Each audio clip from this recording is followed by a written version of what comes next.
Also, I shouldn't be having any more internet problems because I am now jacked into the Matrix. Hell yeah. Nice. Don't worry about the path the Ethernet cable is taking along the ceiling. Oh, you got a ceiling Ethernet set up? It's taped along the top of the walls to keep it away from the cats. Mine is loose on the floor, snaking to 4 separate bedrooms. My entire hallway is a tripping hazard. It is awful. No, we have 3 dogs and 2 cats and 4 people in the house. It would be a fucking nightmare.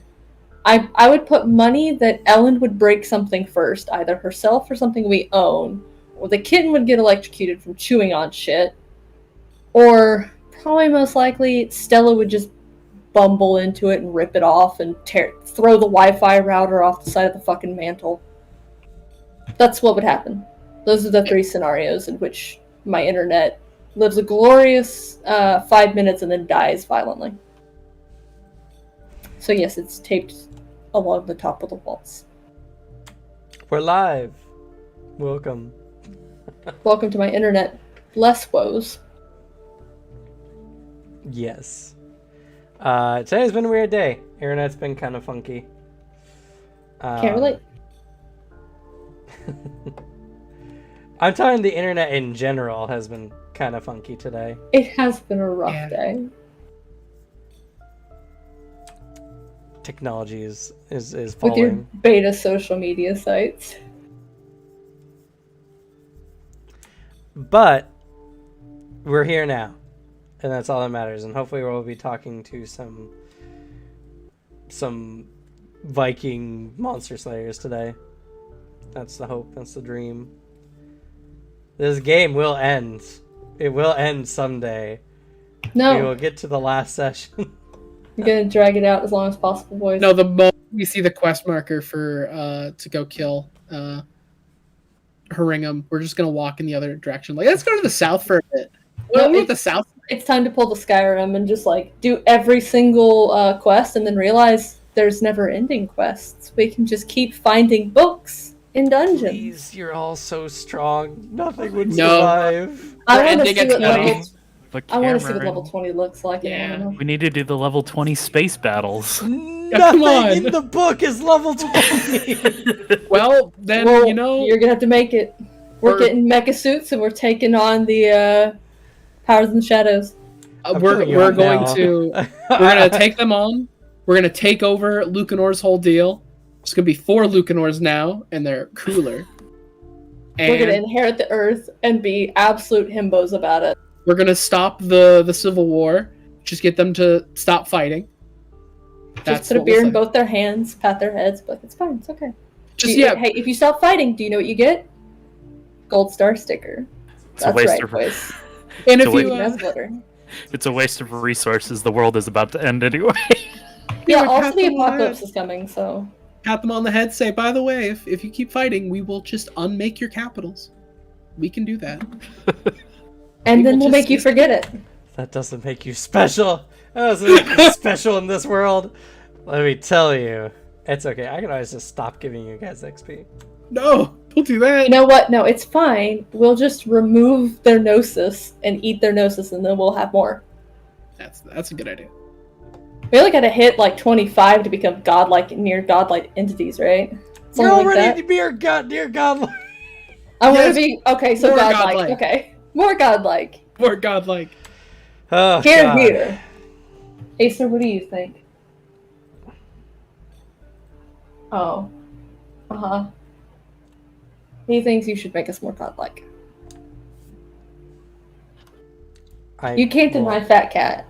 I will, because I have to deny my own cat all the time. No, look how chunky he is, though. But not like unhealthily so it's good. He's the perfect chunk of cat. Alright.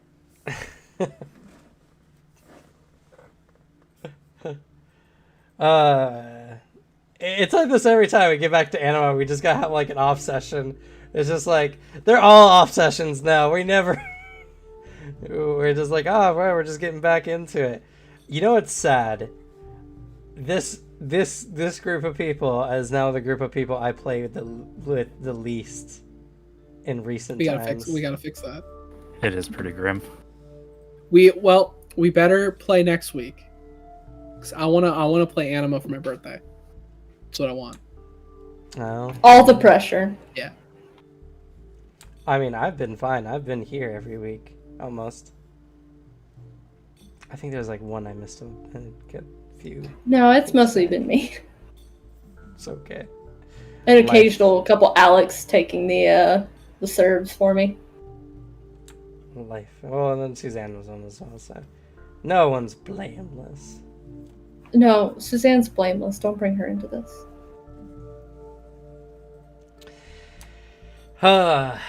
It's okay. We just need to get back on the. We just need to kill some dragons about it. Yeah, just dangle the thing of dragons next session. We'll be like, ooh, gotta fight that dragon. That's kind of been like dangling for you guys over. No, we gotta see it. We gotta see it. We gotta see a dragon sitting on the dragon mountain. has to be We there. gotta catch a whiff of dragon. You have to say, oh yeah, by the way, we're gonna hunt the dragon today. And every one of us, like, regardless of just status, say one of us is like sick, immediately just I'm recovered. My character just wants to kick its ass. This is literally the opposite of the Saturday game, where you guys saw a dragon and shut the door, and then turned around and walked down the hallway. They saw a dragon, and they pussied out immediately. I mean, guys seem low level, so it's not a bad decision. No, it is. It's a very bad decision. I just realized we do have a large side quest we need to do before Haringa. We gotta go fight every divine beast. Yeah, we got a list of them now. Unless they're nice, in which case we fight them, but we let them live. But we just we're like, listen, just spar with us. If you're a friend, you spar. If you're an enemy, we fight. I need to just kill your characters. You can do that too. Just make sure it's good. It has to be good. I can't do it in a not good way. I have to send something huge. Nothing else can stop you all. I only have 320 health and turn into a giant bear. That's the two of them are only covered in defense. No, that's not even half of the most health I've had. That's in fact a third of the health that I've had. Astrid was like that too. I'm just like, what the fuck am I going to do to Astrid? You know what I came up with? Water. Just drown her. Yeah. Well, you tried that, but it didn't work. You threw her 3 miles off the side of a ship, nearly. Well, that's because I had other people to deal with as well. And then she crushed the will of some water elementals and then was fine. Fine adjacent. She is undying. But anyway, alright. Dragons, Vikings, let's go. Last where we left off. You guys have gotten to the city of Helsing. You have met the king, or the chief, rather. Well, he's a king. He's a king in a culture of chiefs. And, excuse me. You have gotten some rooms and have been spending some time looking around, looking into some swords, and you guys have found some more information on the smiths that used to be at the foot of Muspelheim. And you came across a young smith whose grandfather seemed to know a lot about what was going on. A Valdi Mullinson.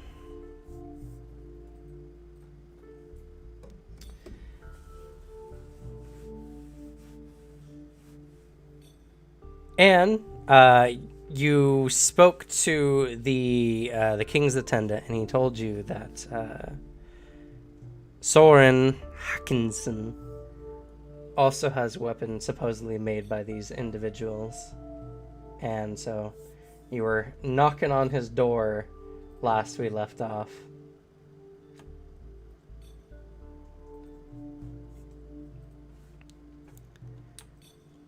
And I believe it was Alexei and Anastasia. Correct. Yes, because Anastasia did not ask for help, so Finwith went to Alexei, and now Anastasia I is being tattled. dragged around. We're a very uncommon duo in this party, actually.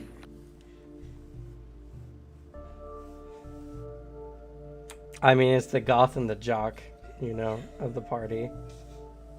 The goth and the noble jock at that. Well, it's a preppy jock. That's true. Technically, I am a noble jock. Just the feral cryptid jock. Who is that guy? I don't know, but he's fucking phenomenal, so we keep him around. Preppy He's jock. here for- I Scary think the jock. scholarship, maybe? I don't know. He's not getting by on education, that's for sure. Yeah, preppy jock, scary jock, goth jock, nerd. That's our party. Sebastian is weirdly the nerd from the Crucible. But just slightly better adjusted. He's that kid who wears glasses in adjusted. the sports anime. He's just like super nerdy, but he just knows a lot about what's going on. And I've analyzed our opponent. If we do this play, they can't beat us. He pushes it up. I wear my glasses. shine. I wear my glasses for the effect, but I have no fucking clue where they are. So, So, that being the case, you've opened the door, and a brief description yet again. Soren is a large, similar build to Alexei. Sitting at about like 6'4", broad chest, kind of that buzz cut kind of look. Seems to be wearing like a light like tank top type deal at the moment. It's just kind of like knocking and opening the door, and there's like a marine, in his normal clothes.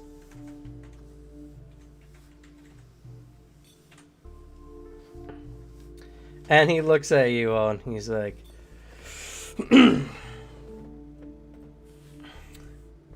"Can I help you?"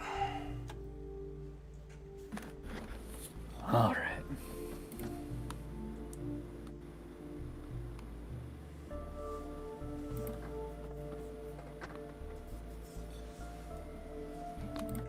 Oh yes, it is good to meet a fellow Frostgullier. I have been told that you might be the man to ask about the Hevergrimir.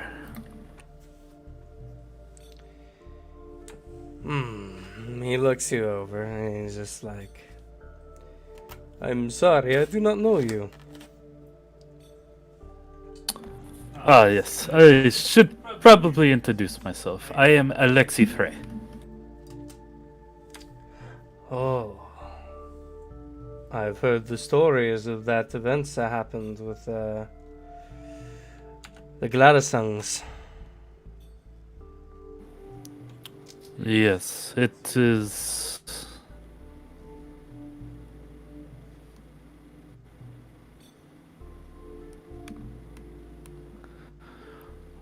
Well, one worth remembering, at the very least.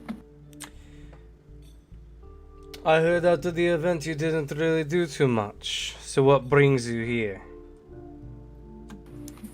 Ah, here to help with the problem with the dragons. You.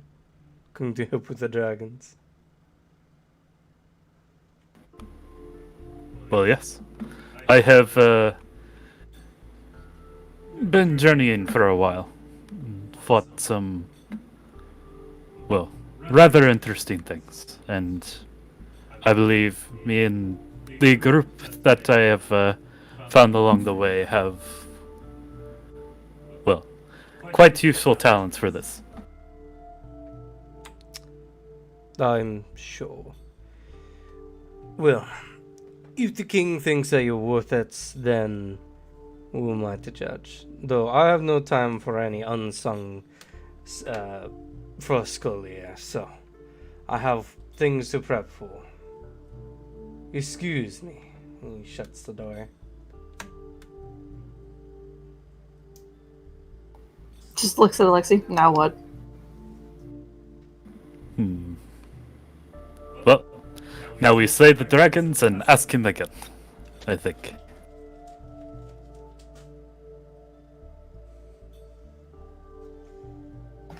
Sorry, I'm getting robbed by a cat.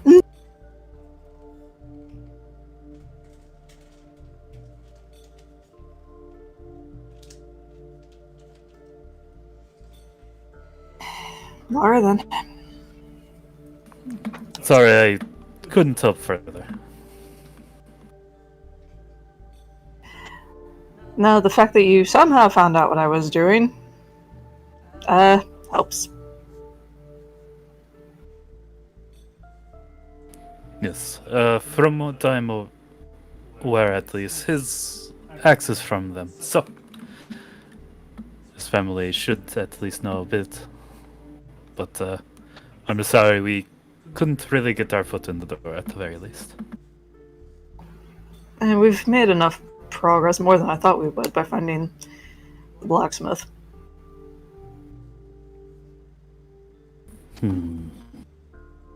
That poor boy looks shell-shocked. I hope he's okay. Which one? The one we all just heaved weapons onto and going, hey, can you identify this? The one we collectively traumatized, yeah.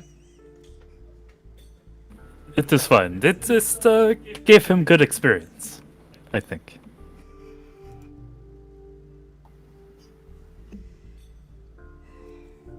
It's good to know where your potential is to go to. And not be stuck at a plateau of sorts.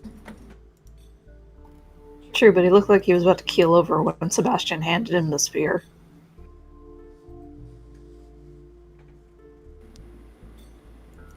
Yeah. I don't know why. I don't think I've ever seen Sebastian use the spear, now I think about it. Maybe against the Chimera. I don't think so, though.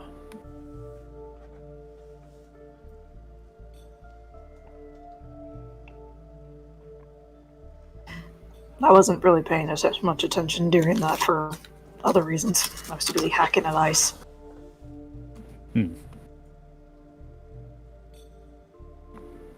Oh, shall we return? Might as well.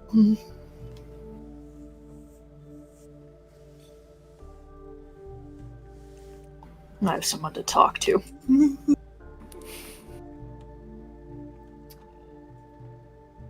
But yes, unfortunately, especially amongst the Frost Collier, unless someone has, a general amount of renown, it's hard to impress your skills upon others. Especially because, fitness and strength are just standards, basic standards for Frost Collier. Just because you look strong doesn't mean that you've done anything of note. Sure. And while you could talk up the king and such, he is much less accustomed to the many wannabe Frost Collier out there.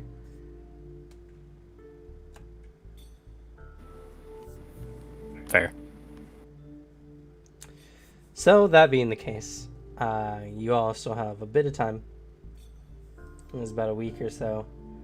Well, now much less, about a few days left before the meeting.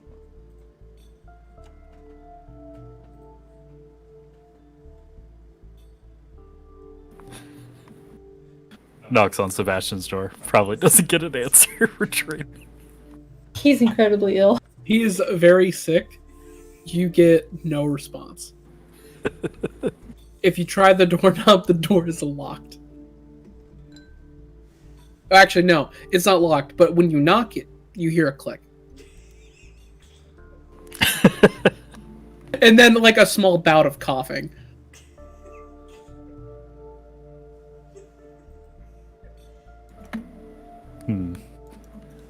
Sounds like he is still not doing well. It's alright. I have 2 students for a reason, and he gets fed as well. He's delighted to be included in anything, anytime.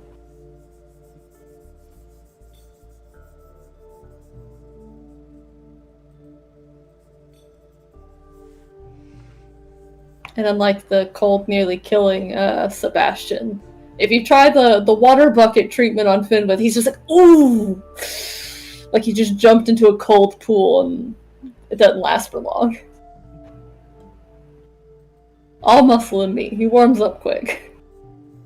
Fair. And sometimes has a fur hide. Admittedly, he is not doing any shape-shifting while in this place, just in case. Unless Lexi thinks that it would get him some street cred. Alexi probably wouldn't be doing this for street cred. He's just trying to help everybody. Oh no, it was definitely a joke about how people would probably not like sculling shape-shifting magic, considering the problem the sculling have proved. That's probably fair. Yeah.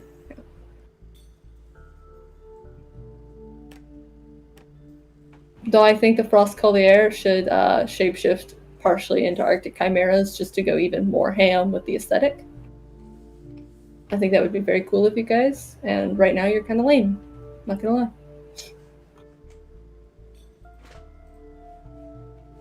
They don't have magic. Or, well, there might be some, but... Nope, no Frostcollier uses magic. Uses. They could have the gift and not know. Unfortunately, because they're all key-based, they don't have enough points for magic. They can multiclass anytime. We can fix this. They can just take a creation point and get, better Xeon reserves. Put a couple level ups into it. Come on, I'm an abomination multiclass and I'm making it work. But you're not a true key user. Key users need every point they can get. Greedy. They're worse than magic users, honestly. Though psychic uses a lot of points too. Oh yeah, no, I just didn't bother with keeping up with shocks because holy shit, you have to shoot yourself in the foot to do anything well. Yeah, It very quickly outpaces your ability to do it if you don't throw everything at it. Yep. It's like, yeah, you can buy the next 2 powers, but you can make maybe the DC that's a failure with losing 2 fatigue. Yep. You will not succeed. Like, I can't imagine multi-classing with, like, trying to do what Sebastian can do. Like, all Sebastian has is Psychic, and then, like, 3 secondary skills that are, like, pretty good. Like, one's Master, like, of course, but no, that's all he's got. It's Psychic and then abilities. I mean, Dawn tried to make it work. Kicks dust. It's hard, is the problem. You also know what you're was doing. also a mess. Dawn was not. I don't ever want to very see well Don's done. character sheet. We already know Don's traumas. We don't need his character sheet too. It We was don't a need to little know your trauma, complicated, then. admittedly. I probably wouldn't throw Dawn onto a new player anytime soon. But Anyway, yes. So y'all chill around until it comes time for the Frostcollier to meet. And let's see here.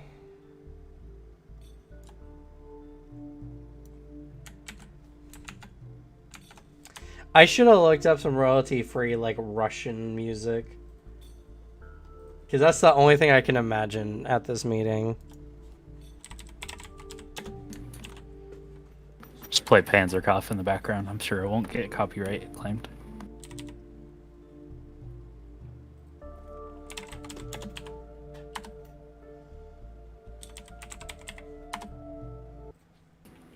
It's the cat cams ever grow. She is very happy right now. we got all 3. Well, Celeste is off frame, but like She pops in every now and then. Oh, there's the void.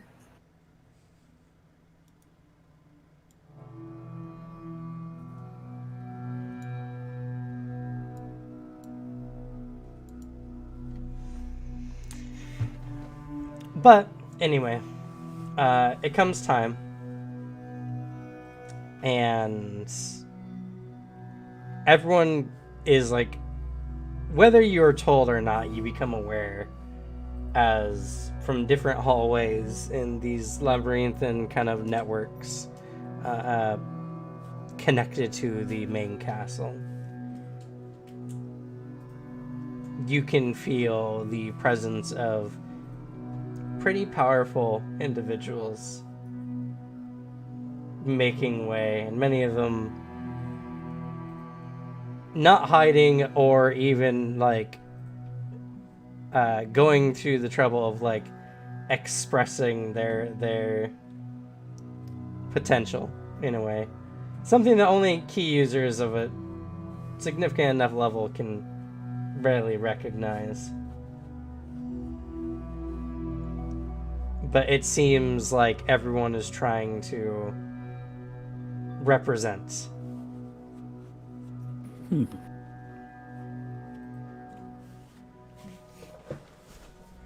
That's okay. Alexi never invested in key concealment, so...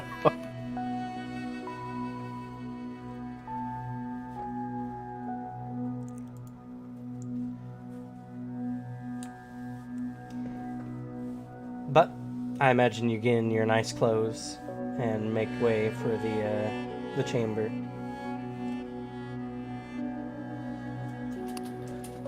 It's all snazzy with his new, well, it's relatively new, I suppose, at this point. Armored long coat and furs.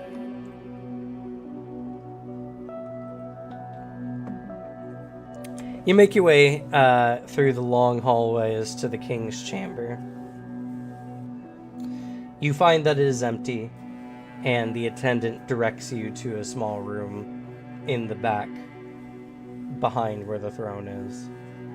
And as you kind of walk into this space, you can smell fresh mead and other kind of spice drinks that have been prepared.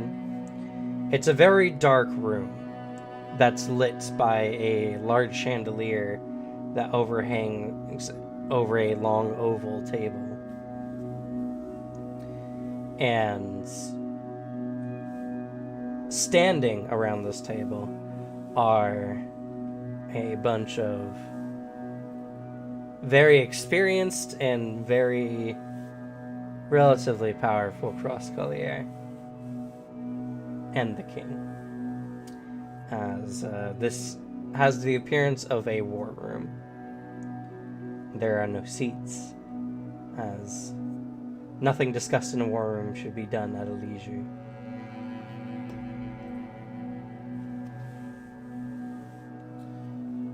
As you kind of walk in, you can feel the heat of the chandelier as it kind of refracts off the walls,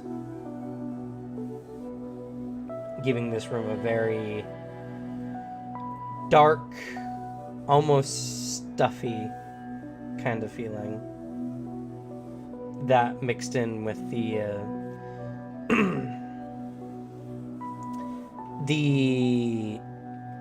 intimidating presence of the Frost Collier around.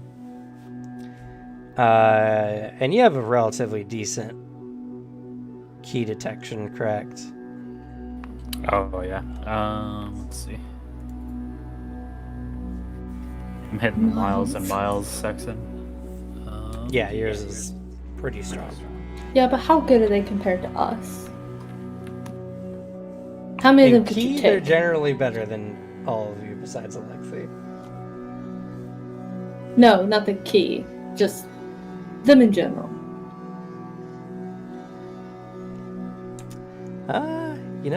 Legitimately comparable. They'll need to be against the dragons.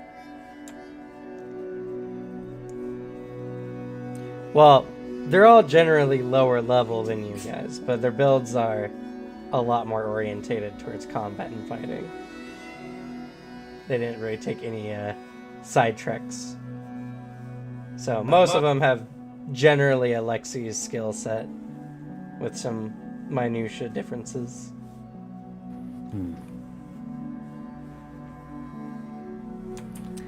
Kind of a kind of giddiness comes over him, but he shoves it down when he sees like the oldest active Frostgullier. Yes. Skjelduvinson. Mimir. I may have butchered that entirely. It's because K in this context is like a j sound instead. So it's actually Skjelduvinson.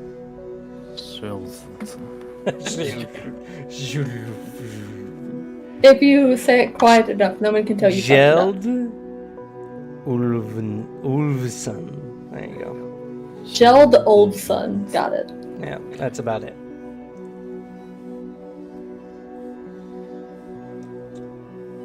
It's the rough. Oh boy. Some Scandinavian languages are really, really rough. Anyway, you can just call him Mimir. Or at least, maybe not to his face, but us out of the game can call him Mimir for our sakes. Fair. And you can definitely tell that despite being maybe 50 years of age, he emanates this aura of an old veteran who's seen a lot of combat. And while he might not have the same vivid,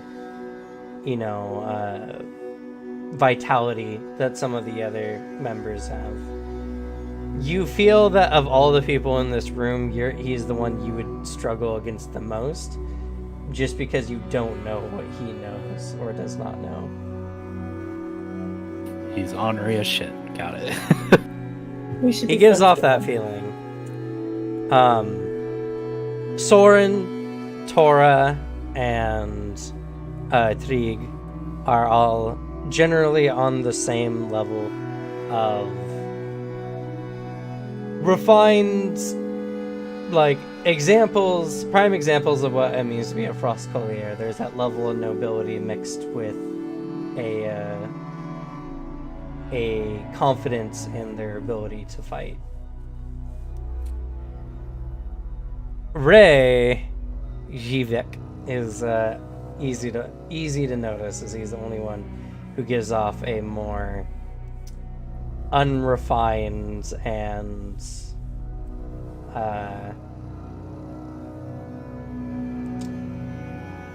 violent presence. Currently, he's not really doing all too much. He's sitting there, grinning to himself about some thought or another. His Frostgullier outfit is left much more open, revealing his chest, and there you can see several large scars kind of visible underneath that he seems to wear like a badge of honor. And his hair is somewhat wilder and a little bit longer while still, kind of kept up. He definitely gives you the impression of someone who,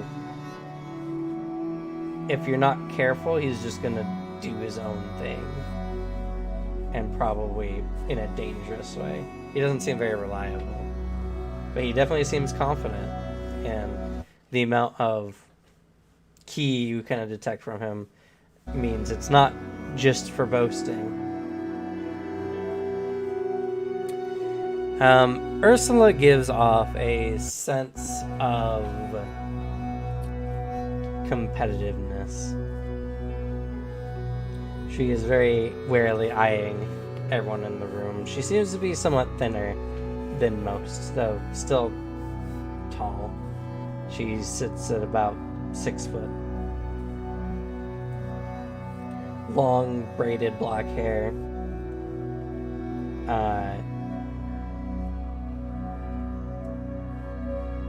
She seems to be the least experienced, at least at face value, to you.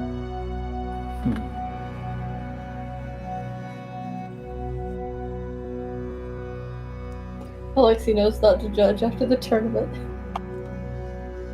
And the stuff, true. you ain't told us that, huh? To be fair,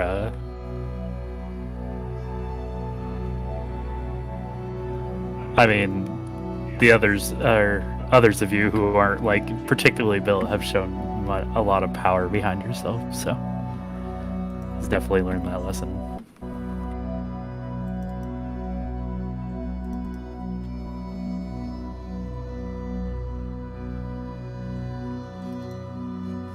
But yeah, Alexi kind of walks in with a respectful but just kind of like happy to be there gleam, a very approachable aura about him. As you enter in, they all seem to keep an eye on you, and you can definitely feel the weight of their stares as you enter and find your place at the table. It's not too much longer after you arrive that everything gets started.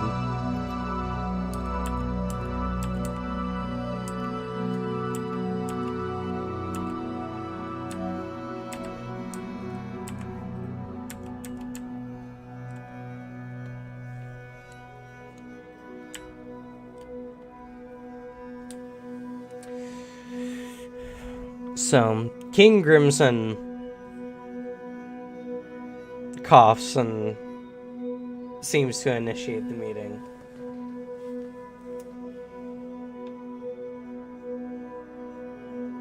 So, I'm sure you're all aware of why you've all been brought here today.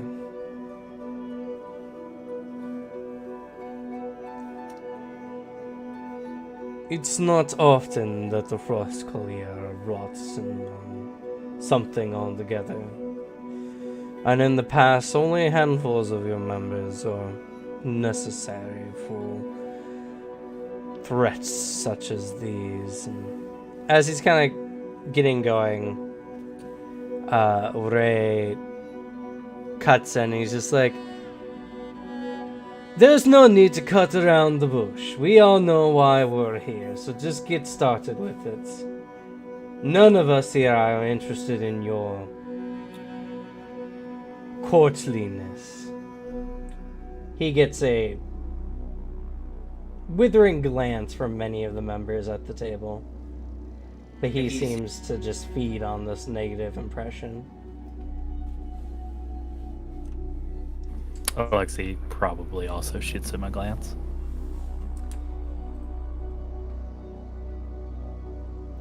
The king kind of inhales and exhales.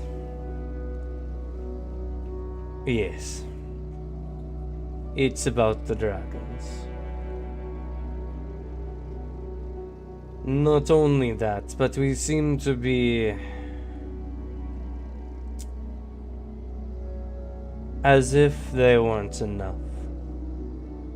Those damn barbarians from the lower lands have been sighted throughout the mountain ranges, pillaging some of our supplies from Mullenheim.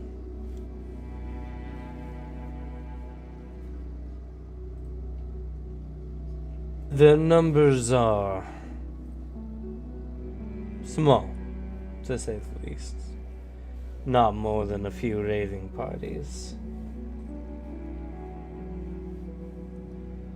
But reports have been saying they've been seen with some southerners. Some of,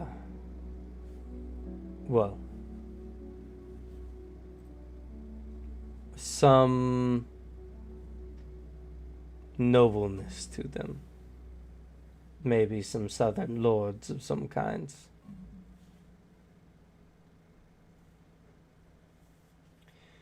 Plus, those beastmen and their forsaking gods are bound to start trouble.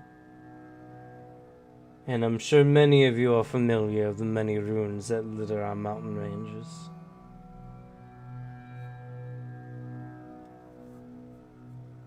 I don't know. Something about it just gives me a feeling that they're somehow connected to all this. Ray kind of cuts in again. He's just like, they're just barbarians. Honestly, we have bigger fish to fry, don't we? Dragons, flying creatures, beasts of legends. Not just a bunch of furry, smelly individuals who crawl amongst the crags, praying to the beastly gods and committing all kinds of acts of... And just before he gets to the more grotesque part, Mimir kind of coughs gruffly, and he purses his lips for a second, and he's like, you won't get the idea. My king, just send us somewhere to fight the dragons. Put out some bait, slaughter some cows. That's all we need.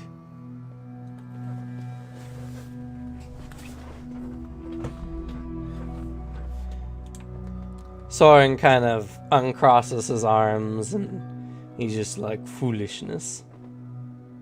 And he's like, huh? What do you mean foolish? Beasts gotta eat, don't they? And he's like, we're not dealing with any beasts. You've heard the stories of their kinds. You know they're much more than just animals. He shrugs and he's just like, I don't know. I've never heard of a lizard going around speaking to people or doing magics of the sort. Flying, yes. For shooting fiery breath, yes. That's about it, though. Nothing to worry about. At least when you have the skill. And he kind of shoots a glance at Soren. Soren's like, we should not underestimate them, under any means.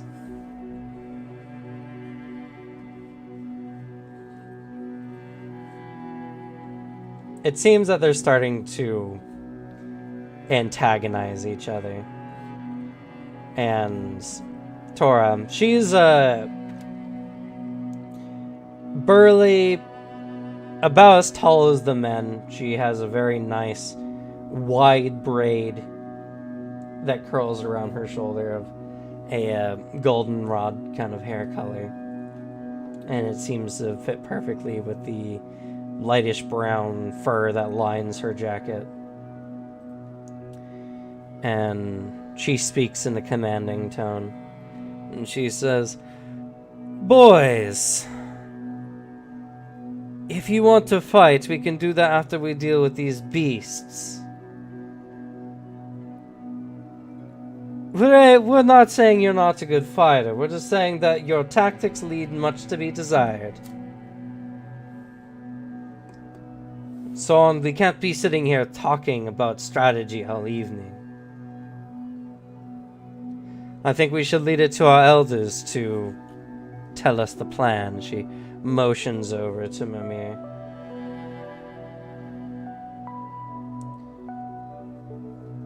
Mimir just kind of chuckles. And he says,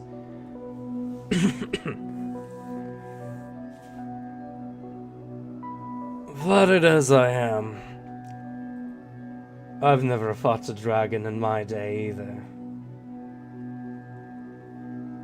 That was long before my time, although I don't look much like it.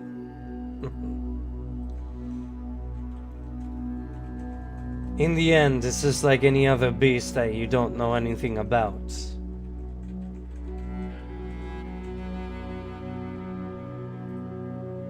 You scout it out, find its home, find what beasts it preys upon. Find carcasses, Find what its weapons are, weaknesses maybe. Look in the old tales for any weaknesses our ancestors had.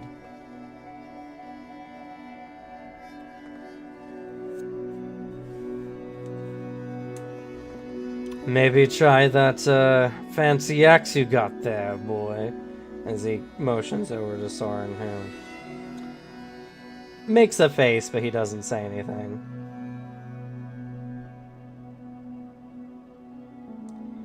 In the end, neither you nor I know much about how to deal with these kind of threats. So, we do what we always do.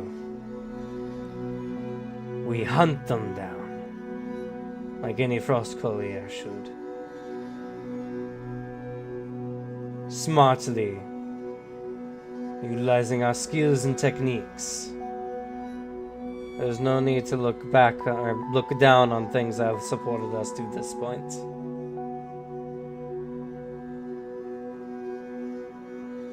Though some of you may have gotten too strong to remember where you come from, thinking that you can brute force your way like you do everything.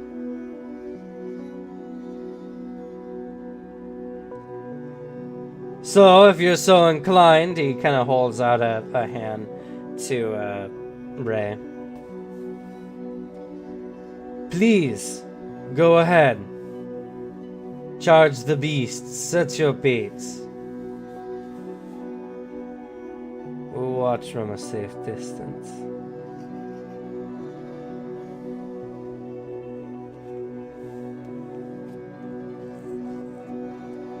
Ray kind of bites his tongue a bit and crosses his arms.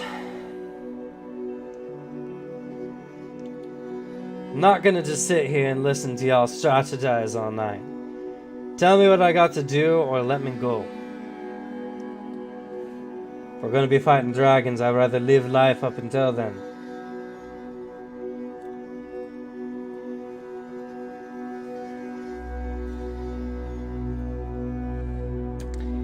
It's at this point that Mimir kind of looks over in your direction, Alexei.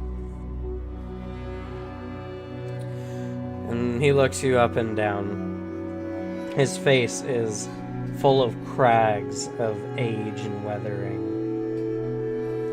His eye is nearly lost to the age. But yet, he peers at you with sky blue eyes. And he says, "You, boy. You've seen quite a lot in your day, I can tell. I'm interested to see what you have to say on the matter."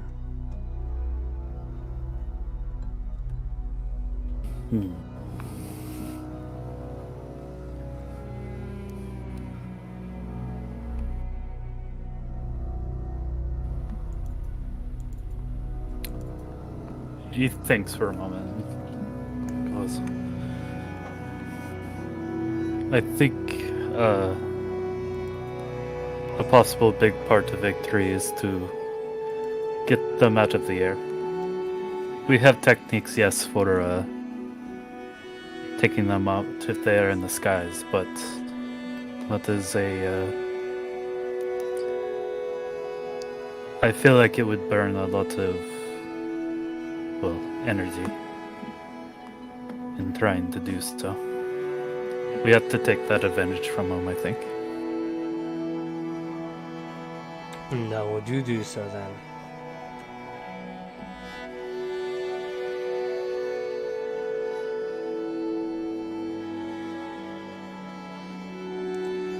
While you're sitting there and thinking, Alexei,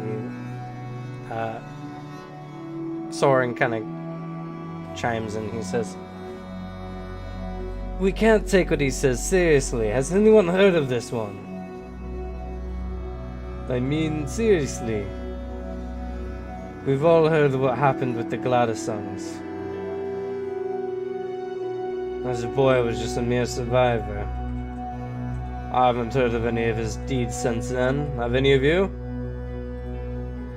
Many of them kind of begin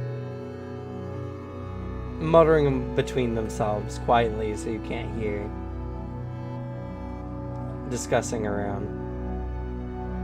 The king looks at you with a measure of doubt.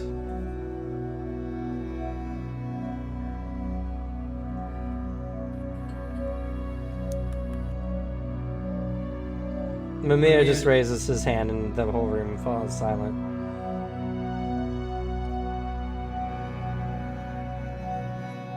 What? Are you afraid his words will hurt you? Let him offer his advice. You don't have to listen to it. He's not your mom. He looks at Soren, who again makes a nerve face but doesn't say anything. And Mimir kind of looks at you. Speak, boy. What do you think? Well, we have done some reconnaissance on these dragons. They're massive, can fly particularly quickly, seem to possess the abilities of one has fire and the other has ice, from what we can tell.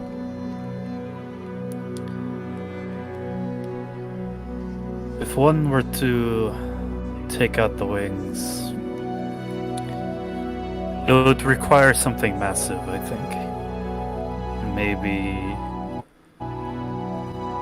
something to wrap them up or do a significant amount of damage to them. But unfortunately, having no actual combat experience against the dragon, that might prove difficult. But it is a main advantage that they have on us.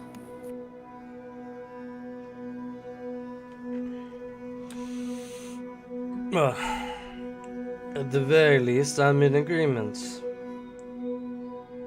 Unless any of you have learned how to fly in our time since the last meeting, I'm sure you all can agree on this. Granted, any weapons of war we tried to bring to bind these beasts would be mired in snow or fall into a crag. The beasts will be too smart and will fly in areas that are hard to access.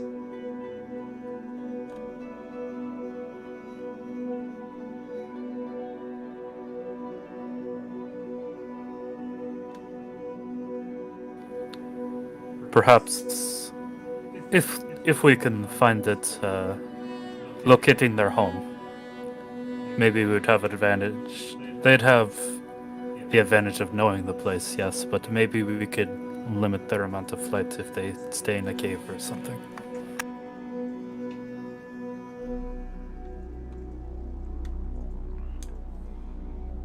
Ray kind of comes in, it's just like, oh, that's just basics, isn't it?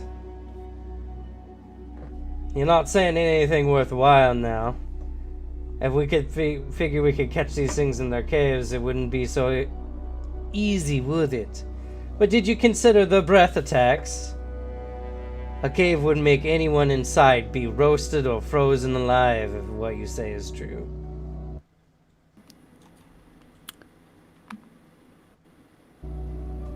Yes, I have taken their breath attacks into account and have actually developed a technique for defending against such things.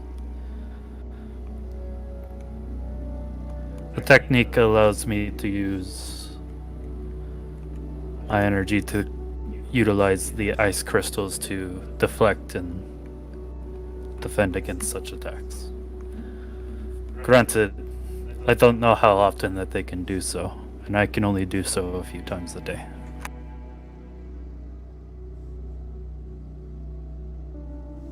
Are you mentioning one of the Frostcolier techniques? No, it's actually a technique he made himself. Oh, okay.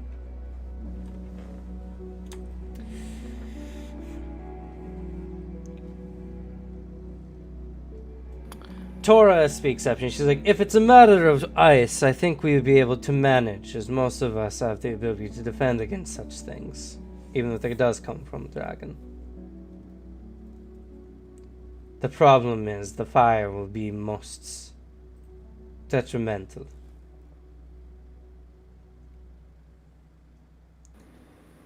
Are you saying that your technique can block even against flames? I am. It is meant to deal with attacks that attack an area rather than a single target.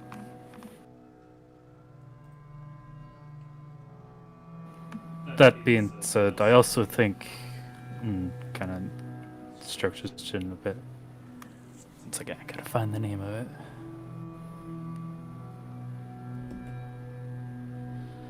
I believe Kollinger will also be very important in this situation. The ice giving us the armor that we need to defend against both of these, as well as, well, their claws and teeth.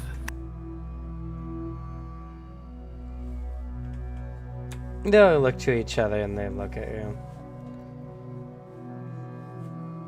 This time it's Ursula who speaks up.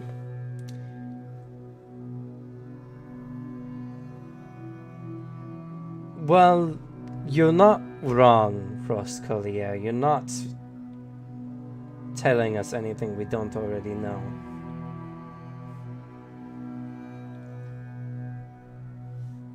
It is not the first time we've dealt with beasts that can breathe ice.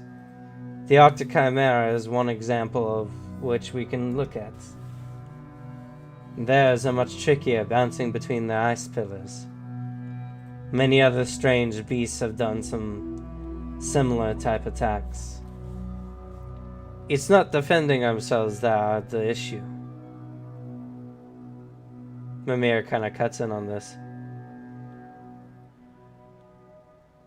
Froscolia techniques are strong,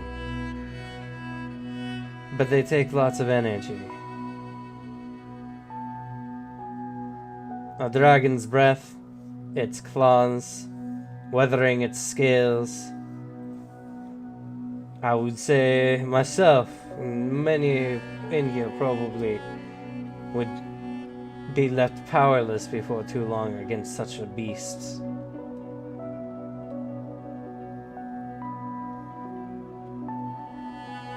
Especially one that has so many attacks as a dragon supposedly does. And we're dealing with two of them.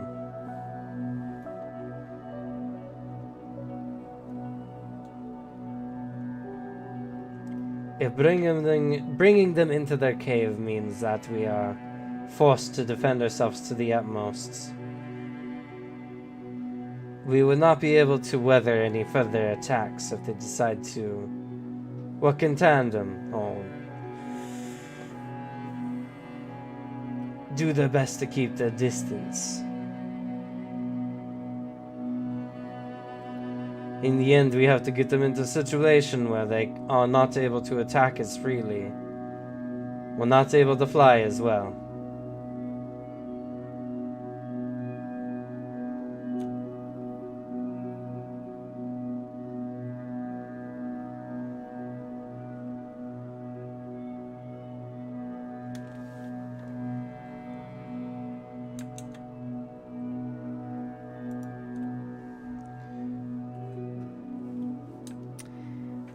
It's at this time that Thor, who is your standard Frost Collier, big, broad framed, 6'5". He's got a kind of like he had a buzz cut at one point, but it's grown out since then. Fuzzy brown hair, and he seems to be pretty bulky in comparison to most. His upper body strength seems to be, at the very least, more than your average Frost Collier would be. He raises his hand and he says, I hate to interrupt everyone's conversation going on, but didn't we just say earlier that we don't know much about these things?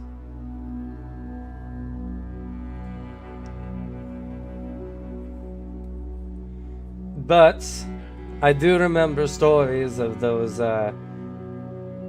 schooling, I believe they're called, praising a god that resembled a dragon, a destroyer.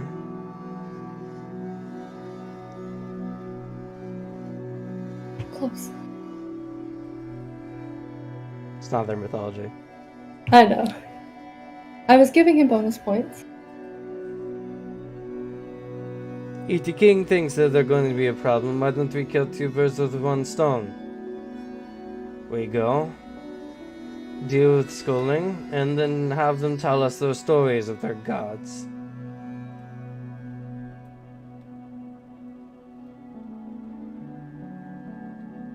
At the very least, we'll be removing small thorn from King's side, yes?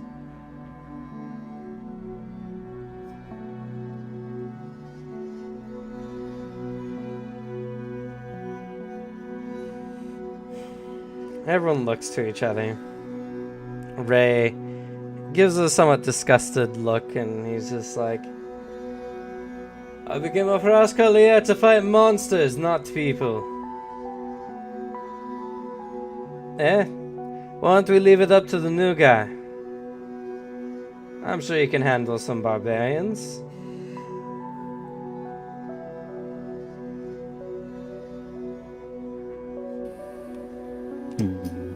Mimir kind of crosses his arms and thinks for a moment. I think even you can understand what trapping a feral beast is like. Even against a Froscolier, if the Skulling get desperate enough, who knows what they could do.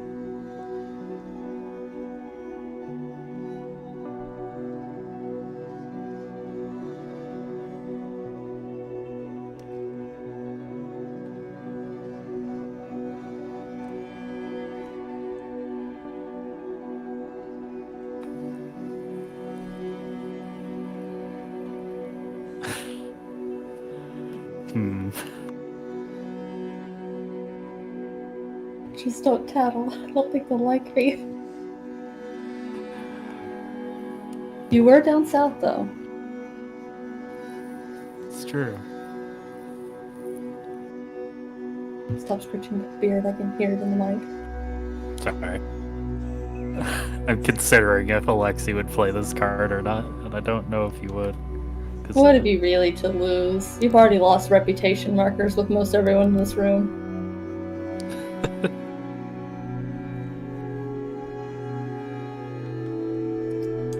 Ray just kind of leans forward, and he's just like, so what?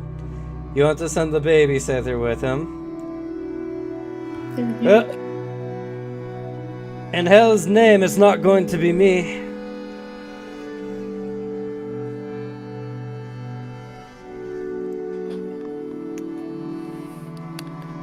I do have individuals who have gone against the Skulling before. They might be ones to ask about this. It's a good place to start, Mimir says. Still, are you confident you could handle these barbarians by yourself?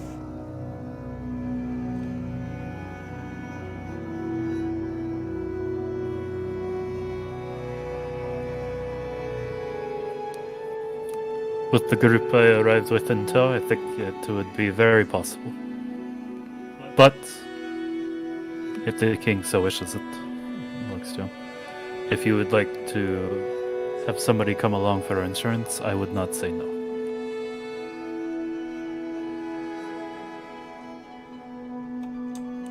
The king just looks at Mimir and he speaks up. What says you, wolf?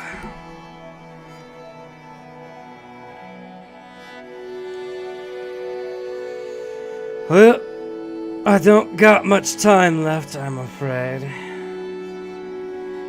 I mean, with the dragons coming up, who knows? I might actually die this time.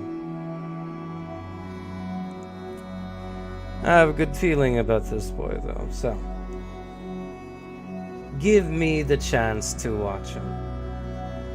At the very least, Since so many people seem unsure of him, I'll give you all my word of his measure when I return. Everyone looks to each other. They're all shrugging. No one has any complaints.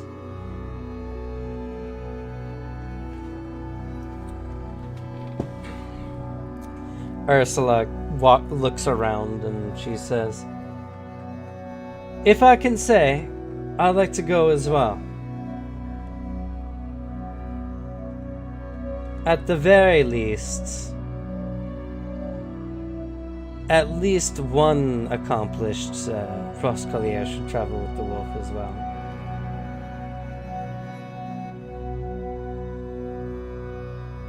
Numir just kind of makes a face and is just like,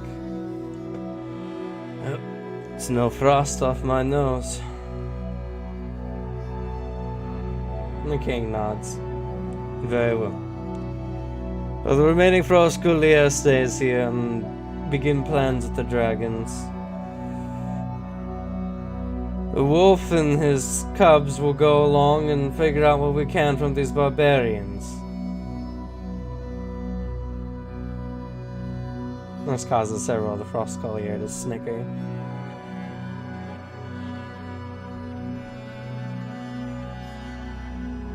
Both. "Move as you see fit, Frostcollier."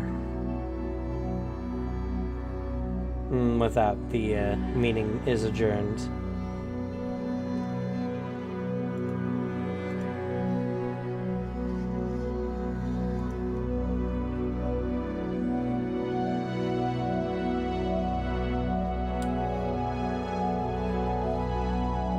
After the meeting is done, the mayor kind of comes over. He looks you up and down. He says,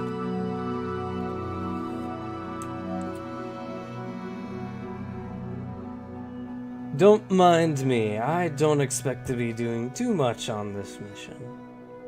I just want to watch." Well, don't worry. I appreciate you standing up for me in that room.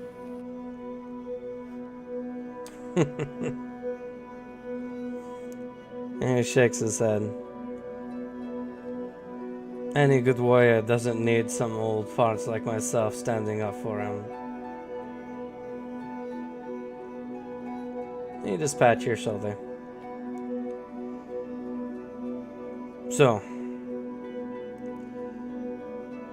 when you're ready to head out, just retrieve me. I'm going to go and enjoy the finer things of city life before we leave.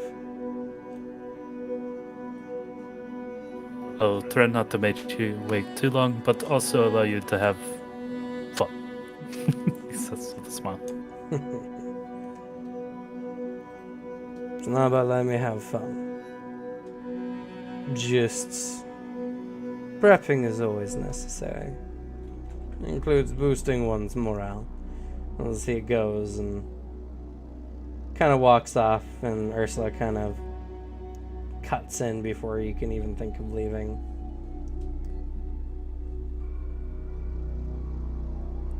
I'm sure he's just humoring you, but nonetheless, if I'm here, we'll be okay. So, depend on me, and I'll be watching out for you as well. We shall look after each other's backs on this, and he puts a hand out. It will be great working with a fellow Frostcollier. She shakes her hand. She gives you a discerning look. He honestly looks very excited to be able to work with her. It's hard to judge her face as it's very intense. But as she looks you over, she nods and she says, The same as the wolf. You can find me at my room as well, and before you head out. I'll be making sure my gear is in top form. I will enjoy introducing you to the group. I think you'll get along swimmingly. I'm sure. She kind of just marches by you.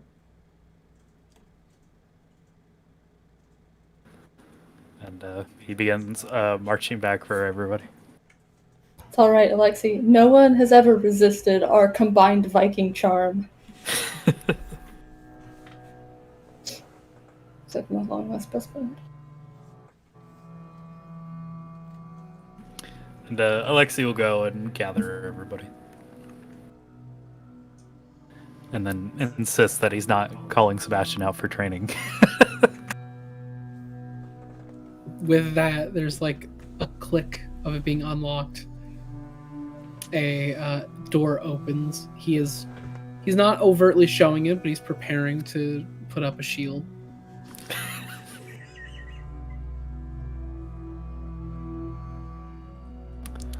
You wanted to know about the meeting, yes? He says with a bright smile. That I do.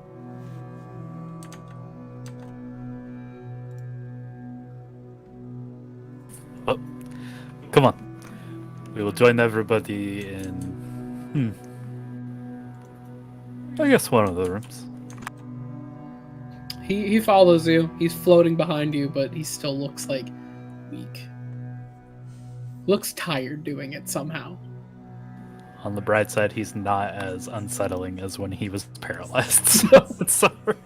We never need to do the fucking scene out of The Exorcist again, thank you.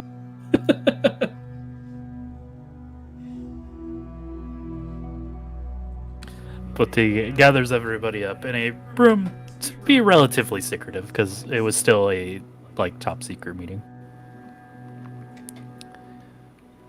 More or less. And he looks at all of them. It would appear that in order to show some,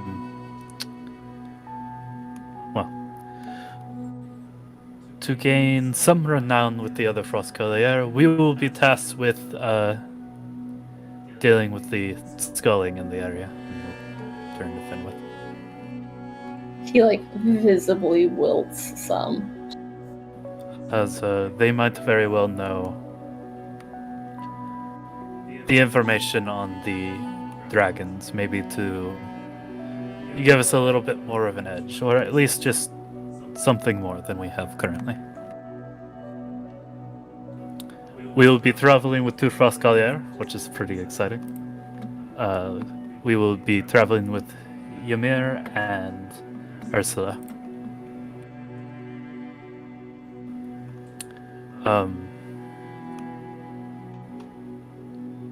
Ymir, I expect us... Well, I'm sure that we will give greatest respect to them. They are great warriors. And Ymir has been doing this a very long time. And it's Mimir, not Ymir. Oh, Mimir. My mistake.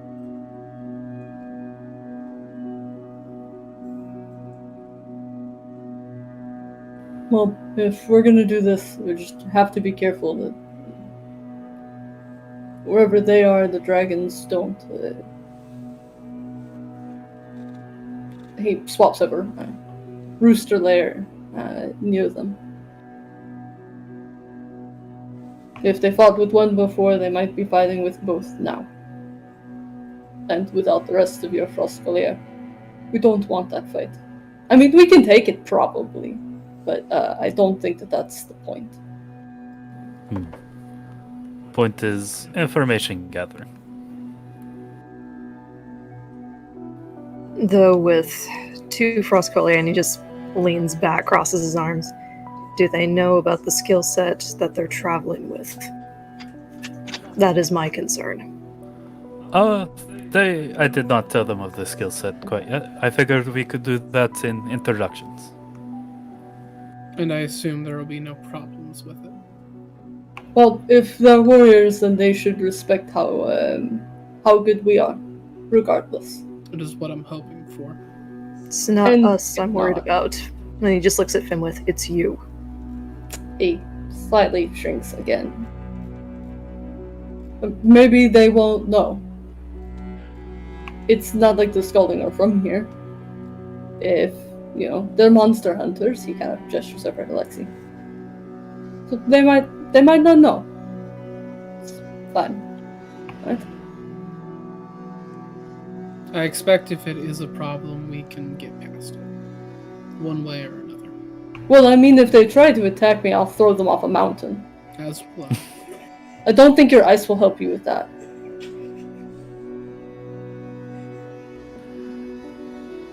I have a feeling that they will.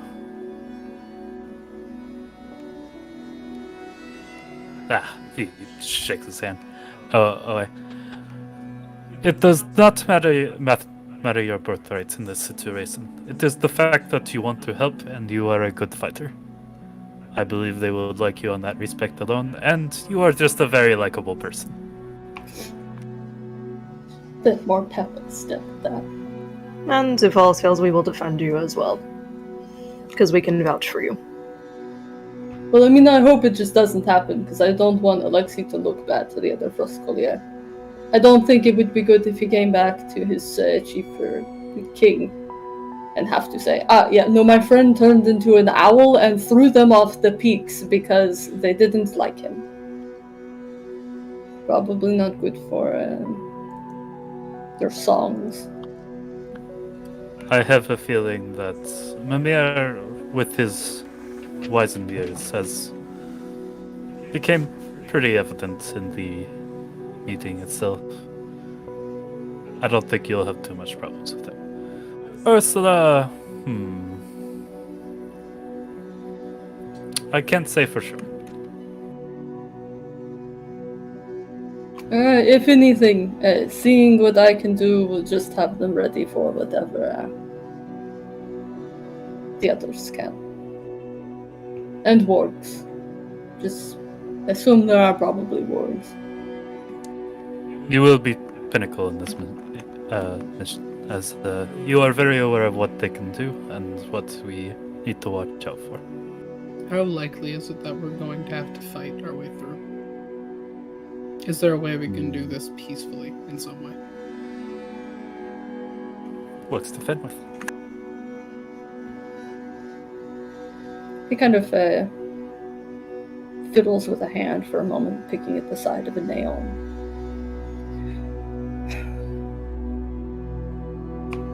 Probably not. We don't do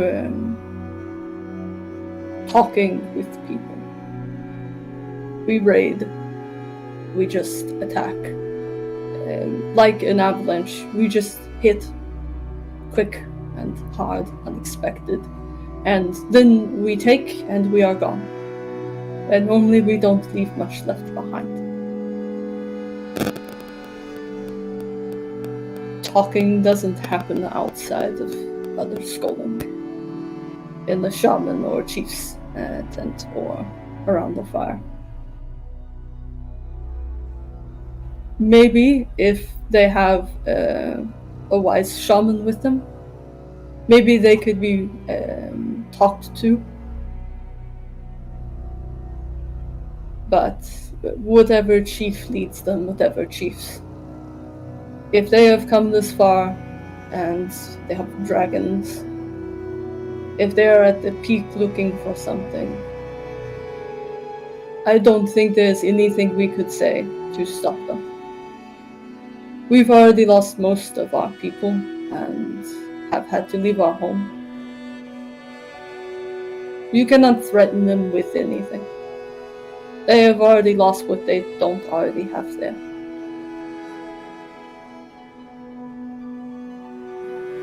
Then what about respect? Maybe challenging chiefs? I don't think any of you could do it, but I don't know if I could. But if it's enough of a... I guess if it would make a big enough show, maybe the others would stop and let it happen.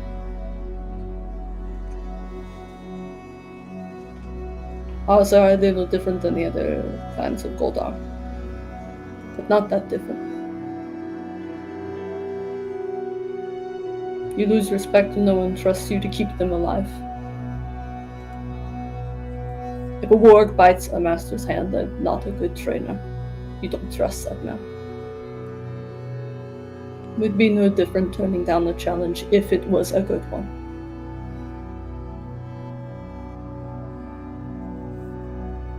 Maybe could do that.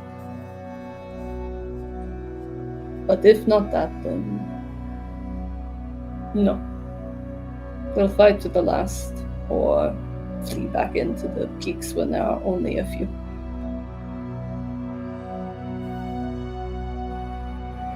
Is this challenge something that you would prefer?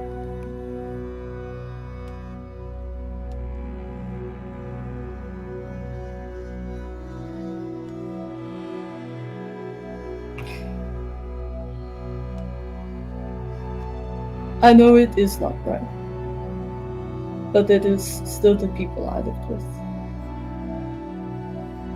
They are still mine. I would not see them just a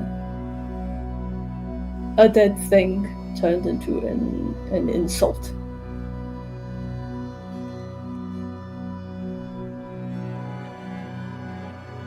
If that can happen, then good. And if they do it again, then I'm sure the stories will get along. And people will know, and there will be no more mercy. Not that there ever was. Just faster feet.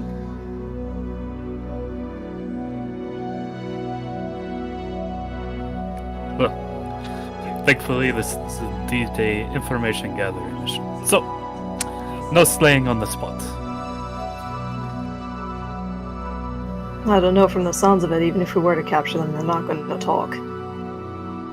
Which is why I suggest we approach in some way that we can handle it diplomatically.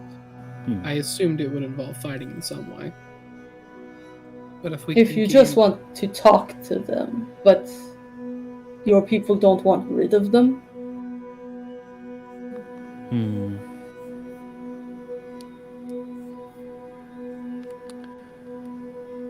They technically would like to be rid of them, mostly for the raiding on towns and such.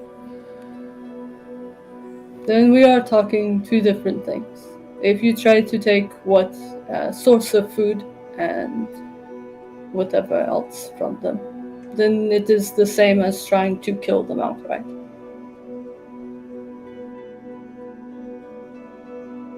If you want to just ask them about the dragons, I still don't know that they would do anything. If they're involved with the dragons, they won't tell you. You're hunting them.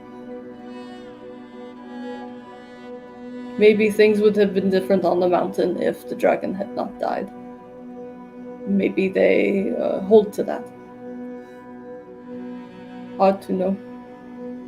It has been a long time since I've spoken to one, and the last I did to another sculling was asking why he was near the peak of the world. Spit at my boots and was killed by the usurer.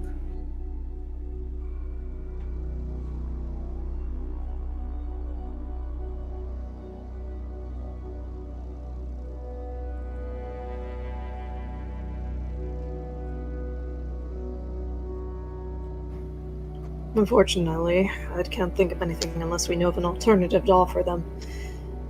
Because there's no way for this to work out peacefully for both sides. Someone's going to have to concede and either find a new source or end up fighting in the process. If we're not careful, this is going to be bloody for both sides. The best case is they have a grounded shaman or shamans with them that maybe can be talked to. If the chiefs allow it. Or chief, whatever is there. In which case, the challenge, maybe. But those are the only things I can see that are not just blood. Aside from our group shaman, as he gestures to Finwith, do most of the shaman take a similar appearance? Is there an easier way to tell them apart from the rest of the group?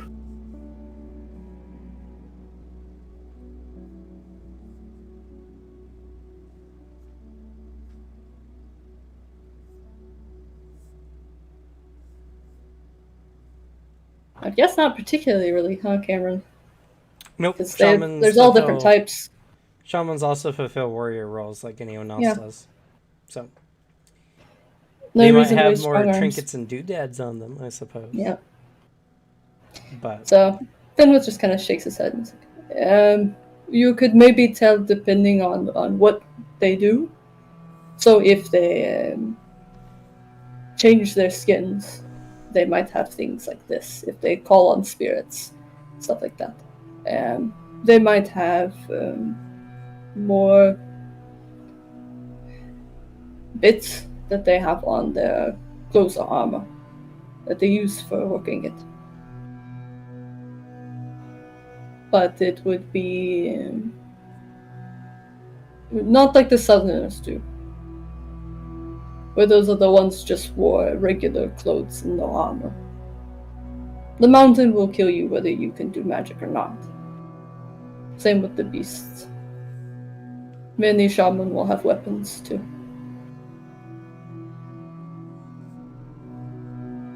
If anything, you would know them by the respect others show.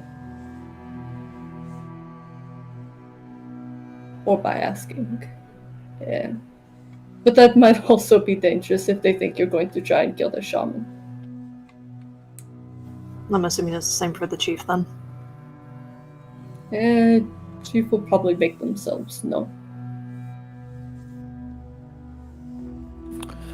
Oh. There was another thing that was mentioned about the sculling. They seem to be traveling with southerner nobility. Whole face kind of screws up at that. I don't know why they would. I found it strange as well. So, it is possible that maybe they are in a mercenary setting, but Because I don't remember any seeing anything odd like that when I was at the meet before the avalanche and all that, right? nope, you didn't see any Southerners. So Not until we were on the other side of a battlefield from them. So he just shakes his head at that. I don't know why they would be with them. The only time we really interacted with the Southerners was, well, raids and then the fight with the clans. Did they say how many? I don't think there was a verified number. he said no more than several raiding parties. So 60, 50 maybe. Oh, I'm sorry. I thought you were talking about number of nobles. That's my mistake. Oh, I don't know. Was that the question? Yeah, that was my question. It was said some, so it could be a handful, a couple handfuls, something less than a lot. I only got the information of that there are some nobles traveling with them. No definite number.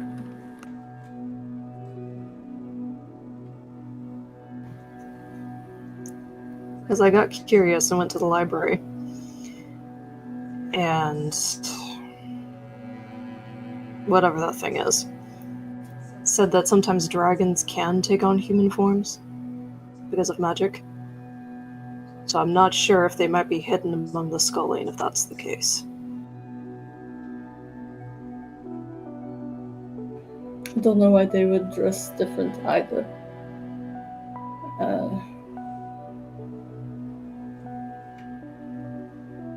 And having some, if they would not be with moving parties if they were needed for something, if they were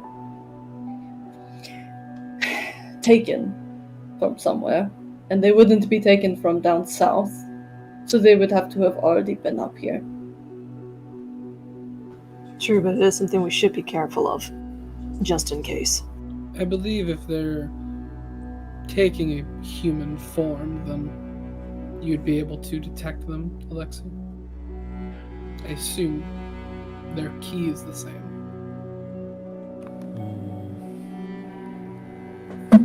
Actually, let me check something. Fans, go ahead and roll for me. Occultism? Or occult? That's in this game, right? Yeah, wait, yes, occult. Yes. Okay. You get a bonus I have a plus little. 30. Oh, yay! I was about to say I have a little bit in it. This is based on your character's culture, so.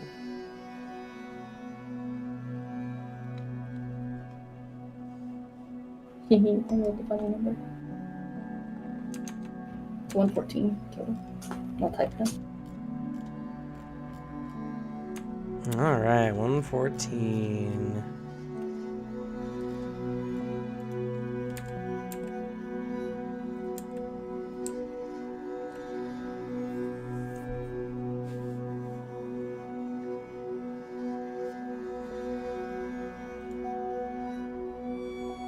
Finwood's just over there racking his brain.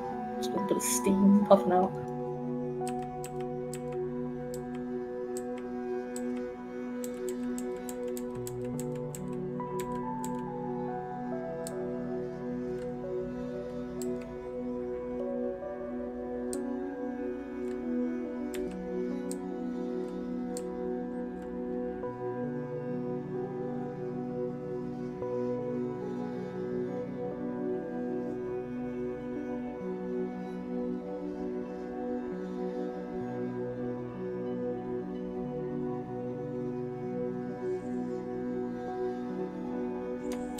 All right. So, the culture of schooling, based on Skul, the Devourer,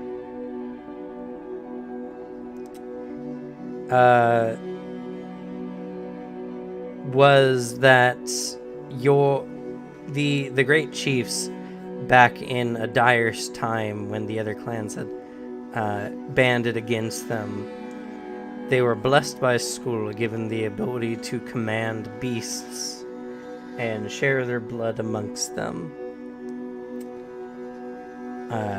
Since school is considered to be the ultimate predator and the father of all beasts, though not to be confused with wild animals,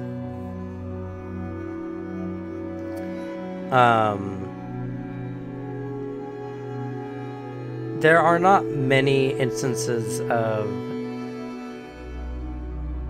recorded history when it comes to interactions with dragon-like entities. Many times in the various stories told amongst the schooling, dragons were always depictions of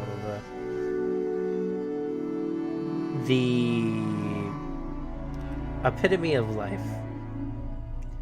To live, to eat, to take all that is necessary for life and to become the apex of whatever. Like, dragons were often used in stories as allegories for one who is living properly. Like the path, the guidance. Dragons are always seen as,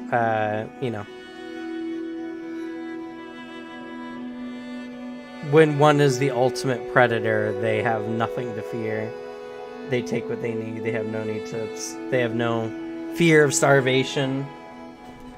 That life comes at the cost of death. And thus,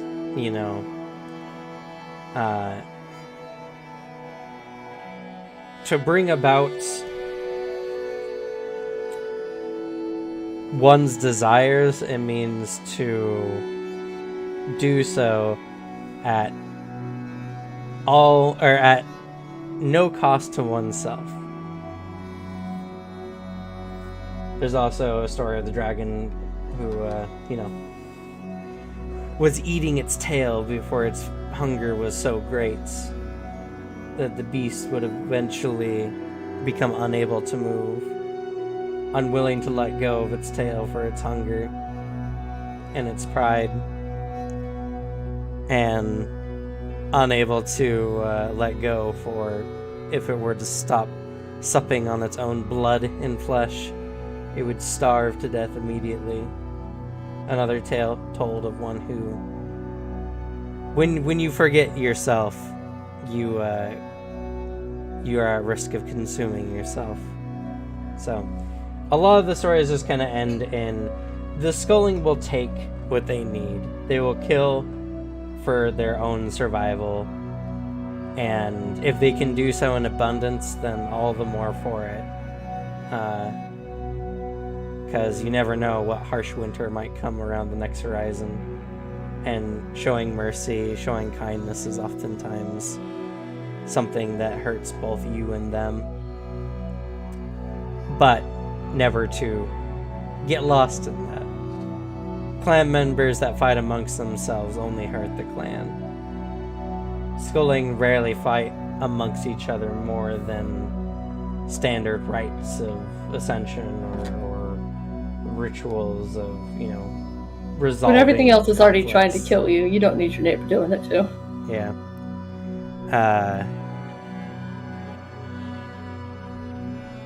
It unfortunately, due to your role, you don't really get much more like dragon. You don't know any secret weaknesses of dragons or anything else from that, other than dragons are always self-serving and voracious, and they'll do so even in abundance because they are the apex.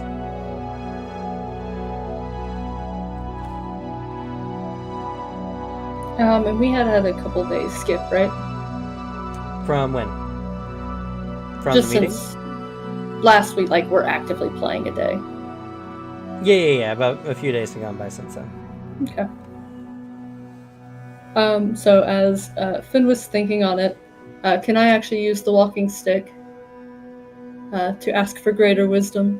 I never got to complete mine, but surely there are shamans who know even more. And what's the question you're asking?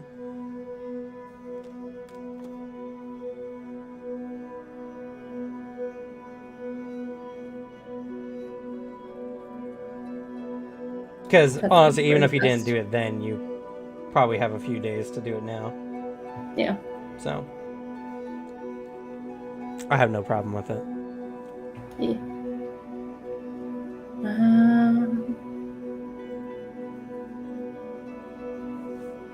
I guess we'll all have the sculling learned from dragons.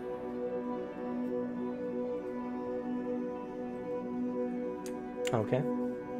Sure. Go ahead and make that roll.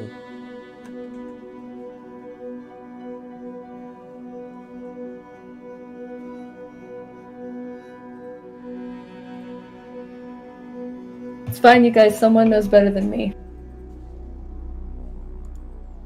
And it's just the flat bonus from the walking stick. It doesn't include my occult, right? It does. It's 100 okay. plus what you have.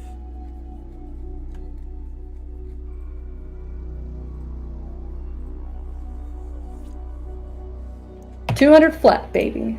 Nice. 85, Okay. 1500. All right. Y'all get ready to write. You go into your trance, and you head towards the campfire as always.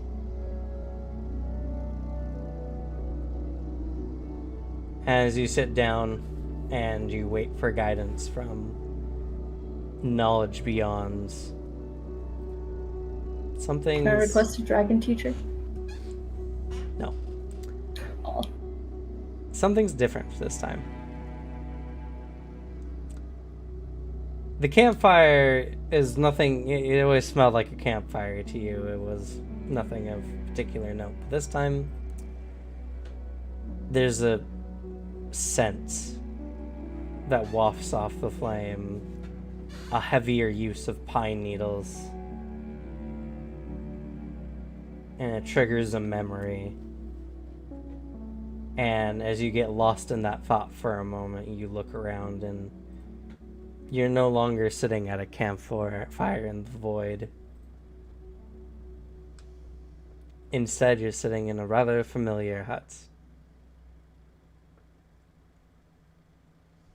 Damn it, here we go again. And Settles more comfortably.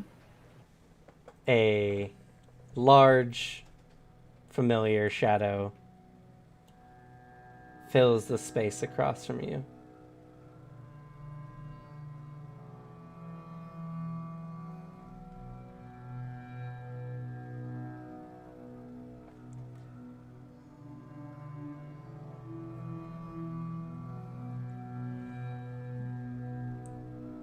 The figure is sitting there.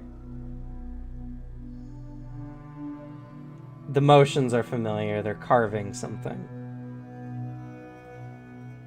The what they're carving and of, what material you cannot see for the black profile. There's a very familiar sound of the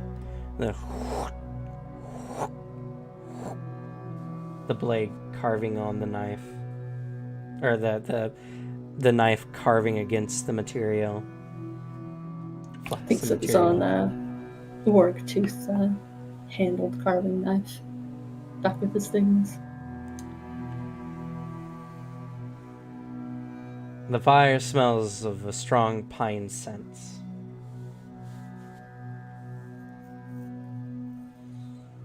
And the crispness of it just seems to make you more alert and aware.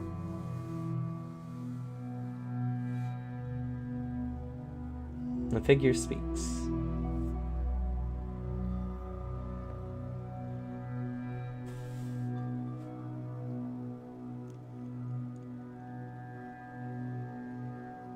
It's a shame. Our people have forgotten what the dragons truly brought for us.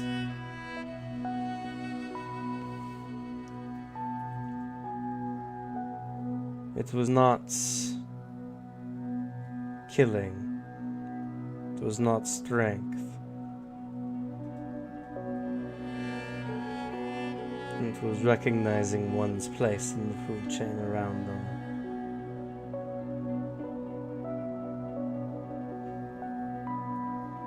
To be the best wasn't to be the strongest physically.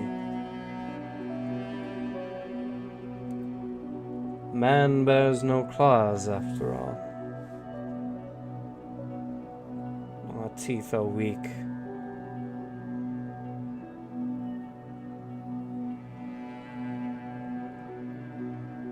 So we craft, make weapons, learn from our prey.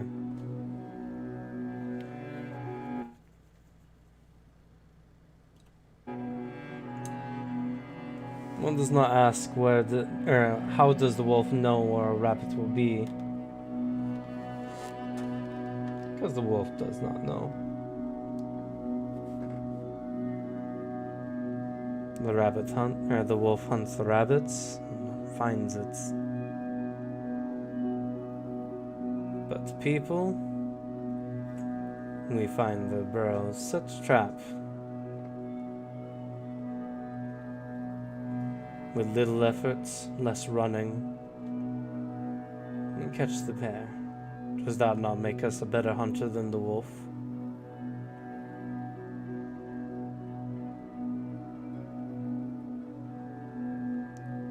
Or the bear who wades out into the river to hunt the fish? Its coldness sapping its strength with every moment. the bear can stand it, as it always has. Hunting as it always has, and eventually catching fish. But what of man who makes nets? Who throw them out and forget about them and come back and catch more fish than they can even eat?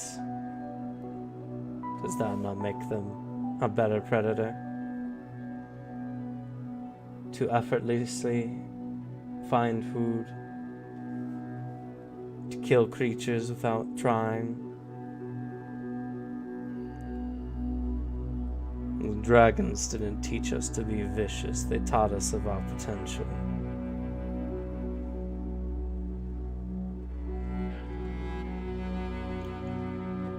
The devourer is the apex because it has mighty wings that it can beat to knock its prey over.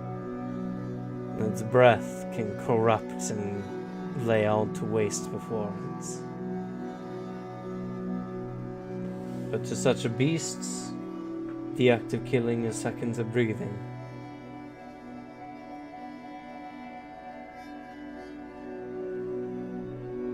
It does not need to use its claws, nor its fangs. If its prey is too powerful, it flies off and finds much more docile prey.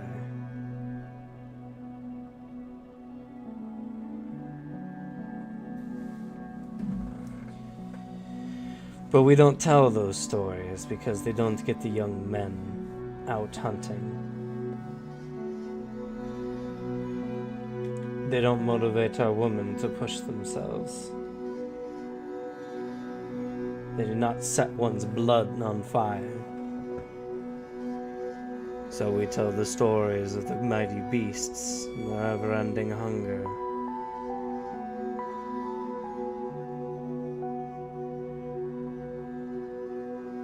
But they're more than that.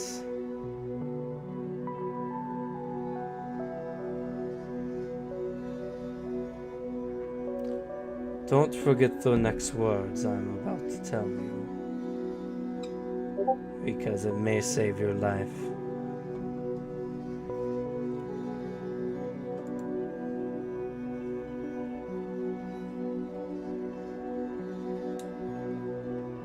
Dragons are born stronger.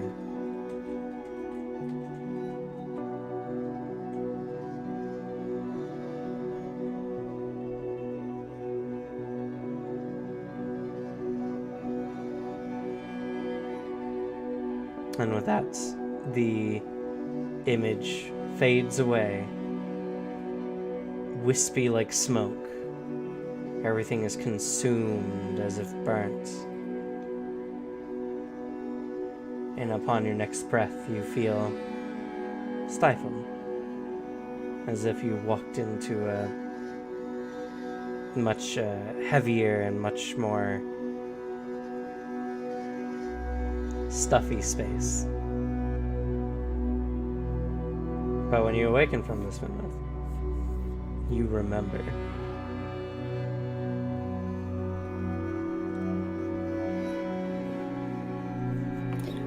While he was in the trance, did he speak it at all?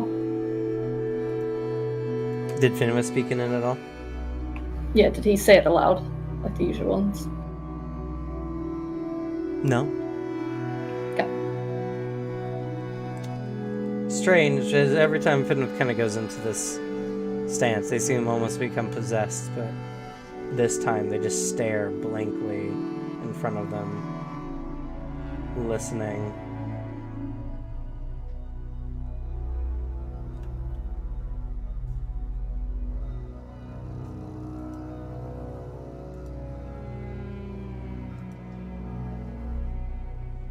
Seeing that like Finwë is now at attention, just did it work? Yeah, yeah, it worked.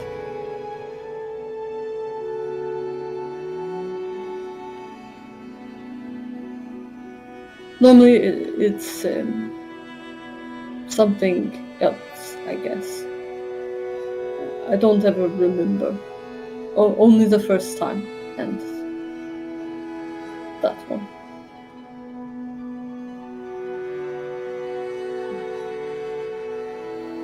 He kind of flips the axe handle and between his palms, tracing the intricate curves and knots on it.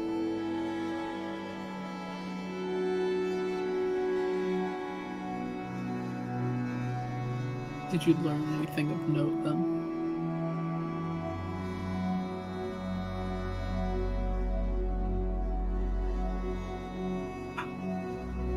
How we forget. How they're wrong.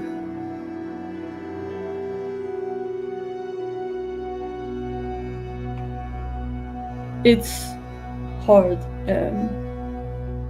I know you all have traveled with me for a long time now. He kind of glances to Sebastian before he says the next bit. I don't know if it is hard to travel with me, knowing how I lived before. Or if it's... He just kind of smiles at you and... You grew up different. Those kinds of things didn't matter. Not until you learn to care. But to other people, it's normally a problem.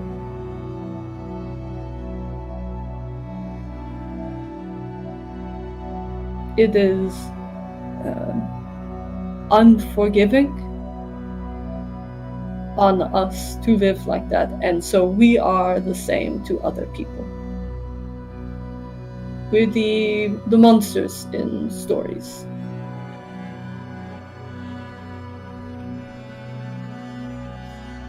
Like the dragons.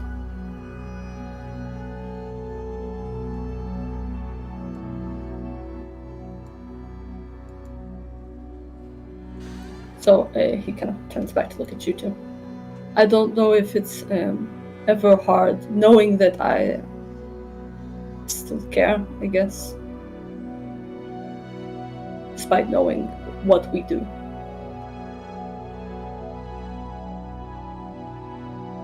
Though to be fair, your people eat humans. So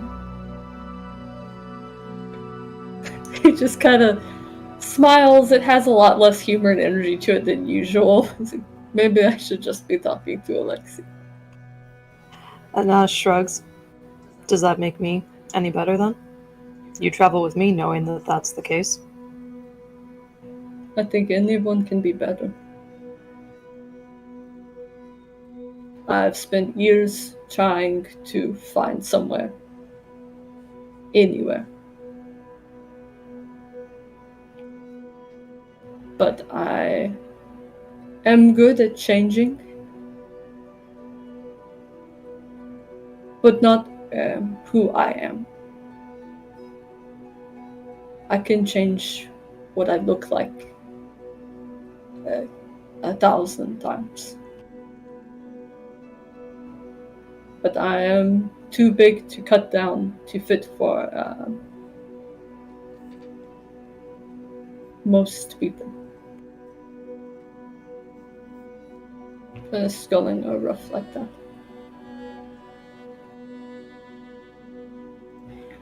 My father is the one who spoke to me.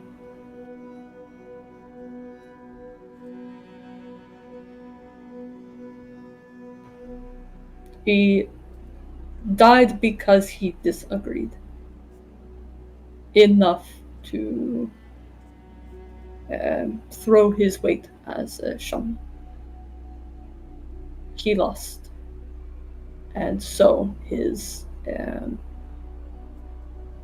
voice before the fight with the dragon and the avalanche did not matter.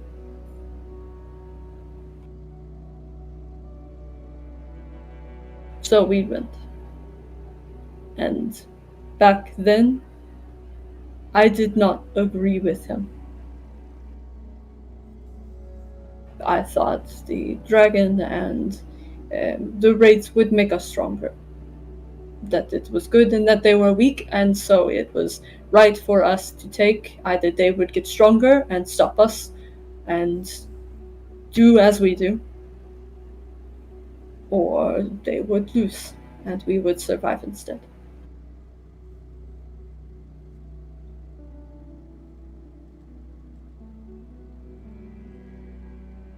We were wrong.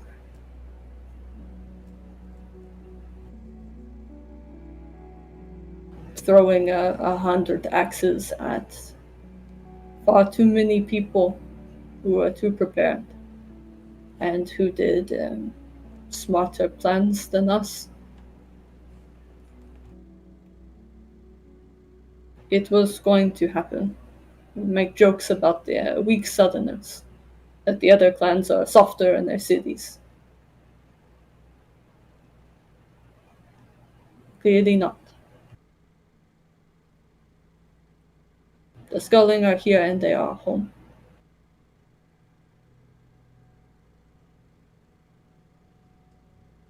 I asked what the Skulling learned from dragons. We tell lots of stories. Mostly about them being the greatest hunters. They are stronger in every way. They have many weapons that they are born with. People have to make theirs and have to think smarter. Have to learn from creatures who do things better than us and learn how to do it ourselves.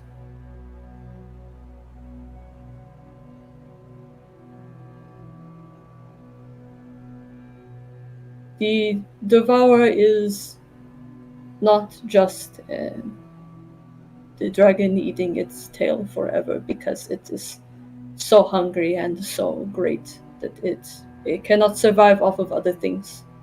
That it takes and takes until it has to take from itself.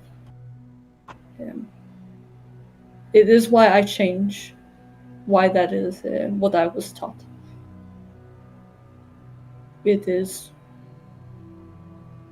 to be better how you must, to adapt. Grow. A wolf is born with teeth, an owl is born with wings. People are born with potential.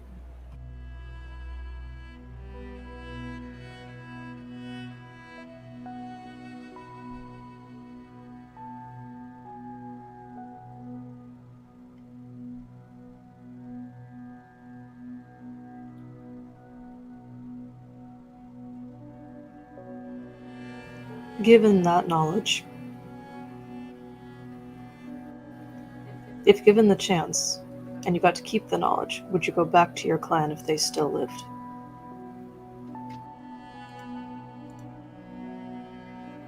Or would you want a clan to listen to their shaman and trusted them, if that was the lesson your father had to teach? Most do. The chief gives orders, leads in battle,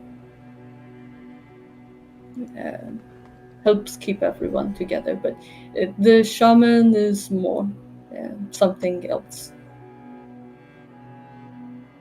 They're the one that keeps everyone else and the chief on the path. Someone wise to pull your hand back from the fire just because you think you were burned once and cannot be again.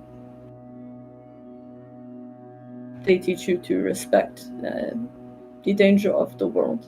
So when you get too powerful, you do not forget that a mountain will crush you no matter how big you grow.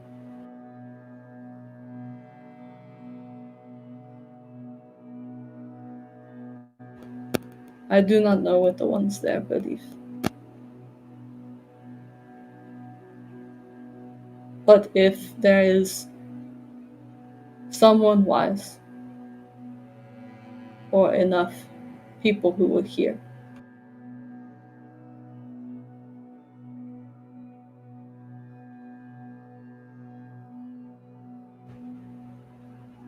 He kind of just shrugs. It hurts to say maybe.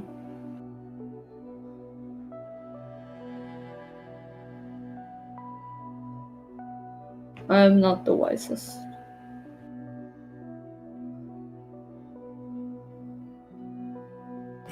No, but you have something that I'm willing to bet a lot of shamans don't have. You've experienced creatures far beyond the mountains. You've seen how far the experience extends. You learned more from the Cerberus in the fight than you would fighting just the monsters here. It's not just that,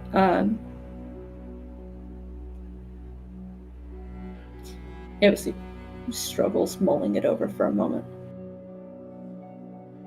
I'm not like Alexei. Yeah, people listen to me sometimes.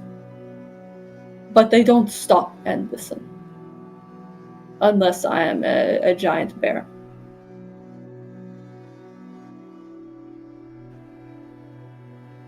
I'm worried that we will not be able to put up a fight in Ragnarok if they keep like this.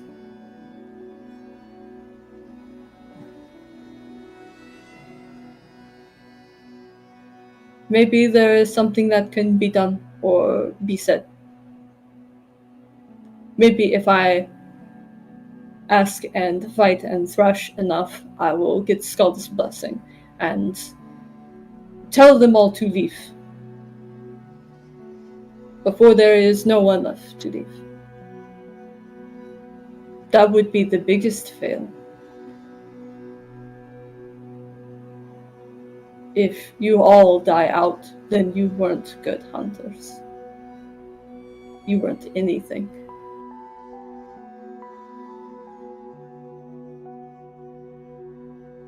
So I don't know, but I don't lose anything trying.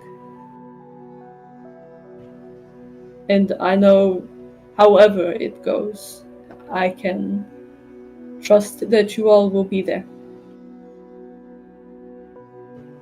And so, nothing really scares me. Except for Alexei's mom.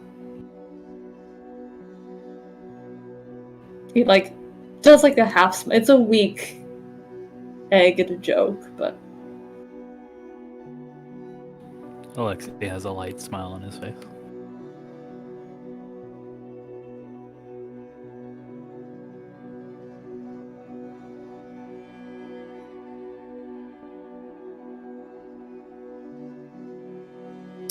Sebastian at this point takes a little step forward. You already know my opinion on this. And he just... I'll fight with you to the end of the earth. And he holds his hand out. As if to shake. And then some. there's a moment of pause, but you've done this before, and he's not going to look the gift horse in the mouth. And reaches forward, and rather than just fucking southerner handshake, goes for actual arm clasp. Actually, to be honest, that would be what he was going for. That's Okay, where yeah, he kind of grew up, so. Yeah, he was in Goldar, so Yeah. It is unfortunately more contact, but I'm sure Sebastian will survive. He's even hugged before. There's slight discomfort, but it's not as bad as you've seen. Especially because this isn't like a bear hug or something, but... His hand tightens just for a moment before he lets go.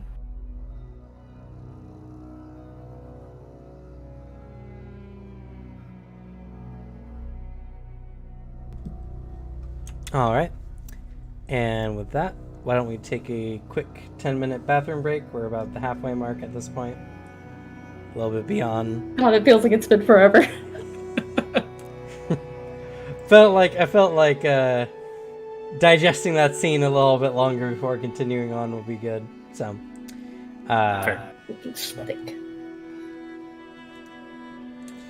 we're gonna go ahead and take a quick 10-minute break. We'll be back about 6:30 or 6:45 Pacific Standard Time or 9:45 Eastern Time. If you're enjoying this content and you haven't done so already, please subscribe and or follow to see more amazing content like this. I guarantee we're like the only Anima channel really out there working Anima Beyond Fantasy. So if you want to see this very cracked, crazy system and enjoy the ride with us, feel free. Beyond that, you can also join us in the description and or below Discord, below Twitch, our Discord, to talk to people who play the game, other RPG games. It's also where I recruit for my Pathfinder games. In fact, I just finished recruiting for my next Morning Expanse campaign there. So if that's what you're interested in, please join us there, and hopefully you'll get into one of our games or at least meet some cool people. Beyond that, don't really have anything else, so why don't we go ahead, use the restroom. We'll be right back.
that you don't live down here, and obviously have been eating shit-bagged ones That's that are probably like slightly mushy or something, which is parts horrible. of it are.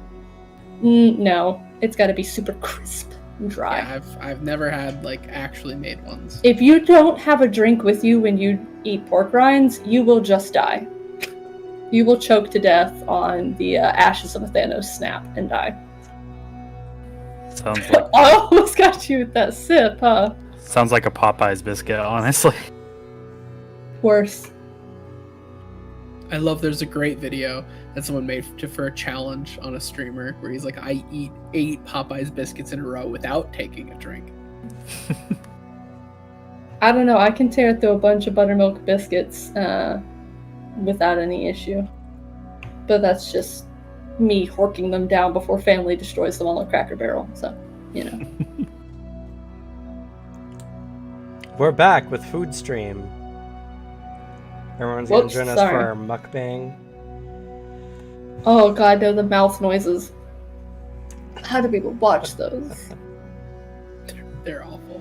I don't even have an issue with mouth noises. I just don't want to watch a video of someone eating. It's really weird.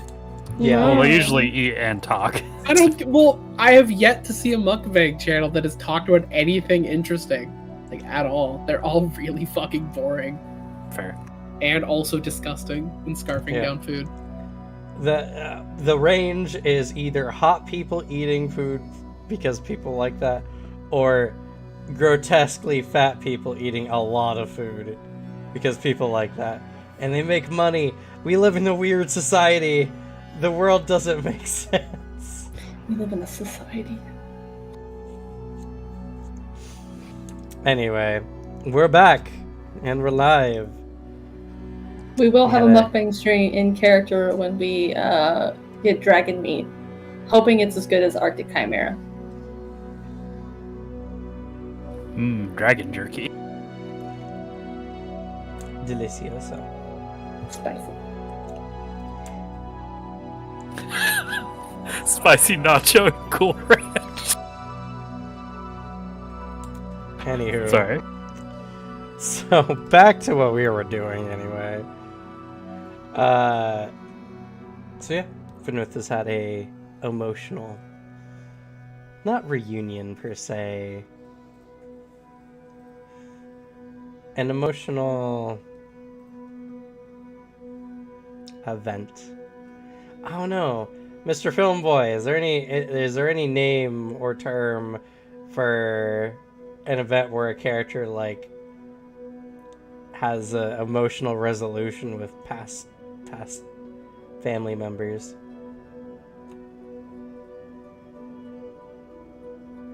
You're going to college for this. The resolve of an emotional moment with a family member. You've let me down. I know that there actually might be a term for that, but I cannot think of it. Why are we There's sending not you to a- college? I'm not a There's not a literature time major. There's not a time limit and a grade hinging on it. No, if there was a grade on this, give me 20 minutes, I'll make something up. Like, that's what I do for every other assignment I have. And all you have to do in film school is lie well enough, and people will believe you, and you get A's. You know what? That sounded snobby Careers. enough. I like this guy. That's about what it is. I have sold, And that's why you play bards. yes, I have sold garbage scripts to people because I've just talked about it confidently enough. And lied and pretend I know what I was talking about. I mean, that's Well, you literally do. how I sell Alex on like every class in Pathfinder. Granted, I don't lie. I just talk about it enthusiastic enough, and he's just like, "Fuck it, I'm in. I'm gonna make a summoner now." Well, every single class is now garbage because of, the thing that's going to come out. Because of Gunslinger. Because Preacher Gunslinger. Damn it.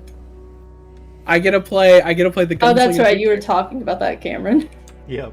About There is. ruining Alex. There's no class better than that. there's a clip on the channel now. Gunslinger yeah. and Paladin. Yeah.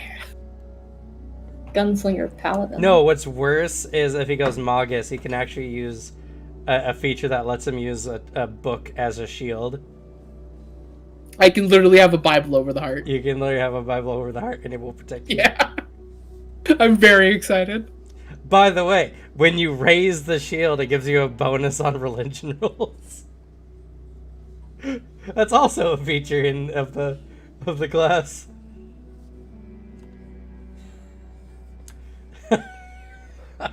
Well, we took all Veil's steam out.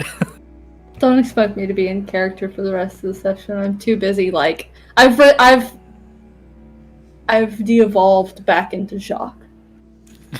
Yeah. I'm very Disgust. thankful for Paizo just validating me.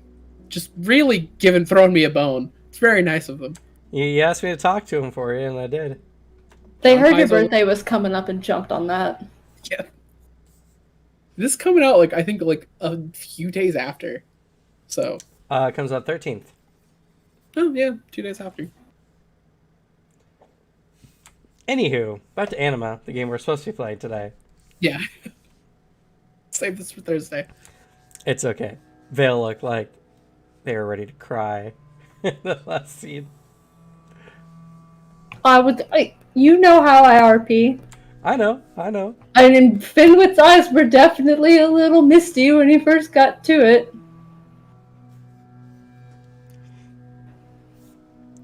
Anywho.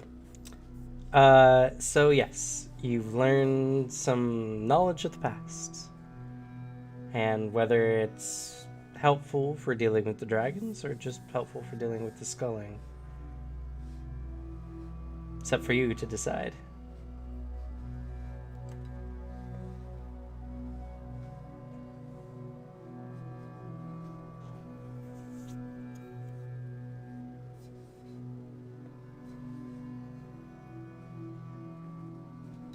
In the middle of everyone's contemplation, and Asta scratches by his ear, and then you just hear a clink of metal as he just looks at his hand, goes "fuck," and then just shoves it into his pocket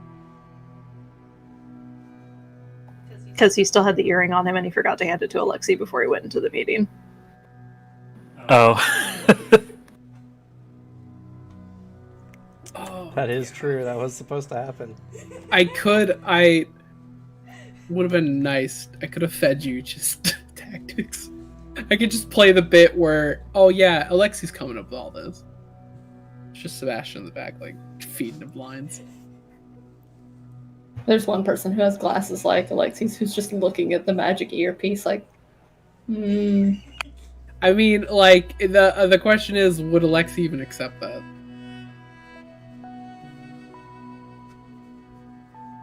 I don't know. On one hand, you have the being a capable frost collier by yourself, but on the other hand, there's nothing wrong with drawing strength from professionals or people who have expertise in a certain field that you don't. It would be stupid for a frost collier to go hunting something when they can ask a senior frost collier, well, what do you know of this beast? And then you're just being foolhardy. You're gonna get yourself fucking killed for no reason and lose your family, a child. And feed a beast. Fair.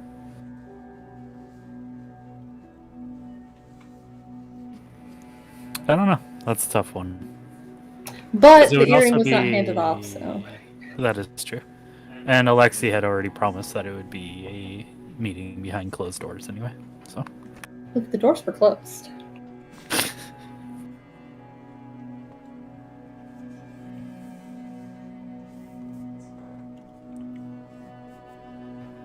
But if anyone had other questions before we leave, or we have once each day, just let me know what question exactly you want asked.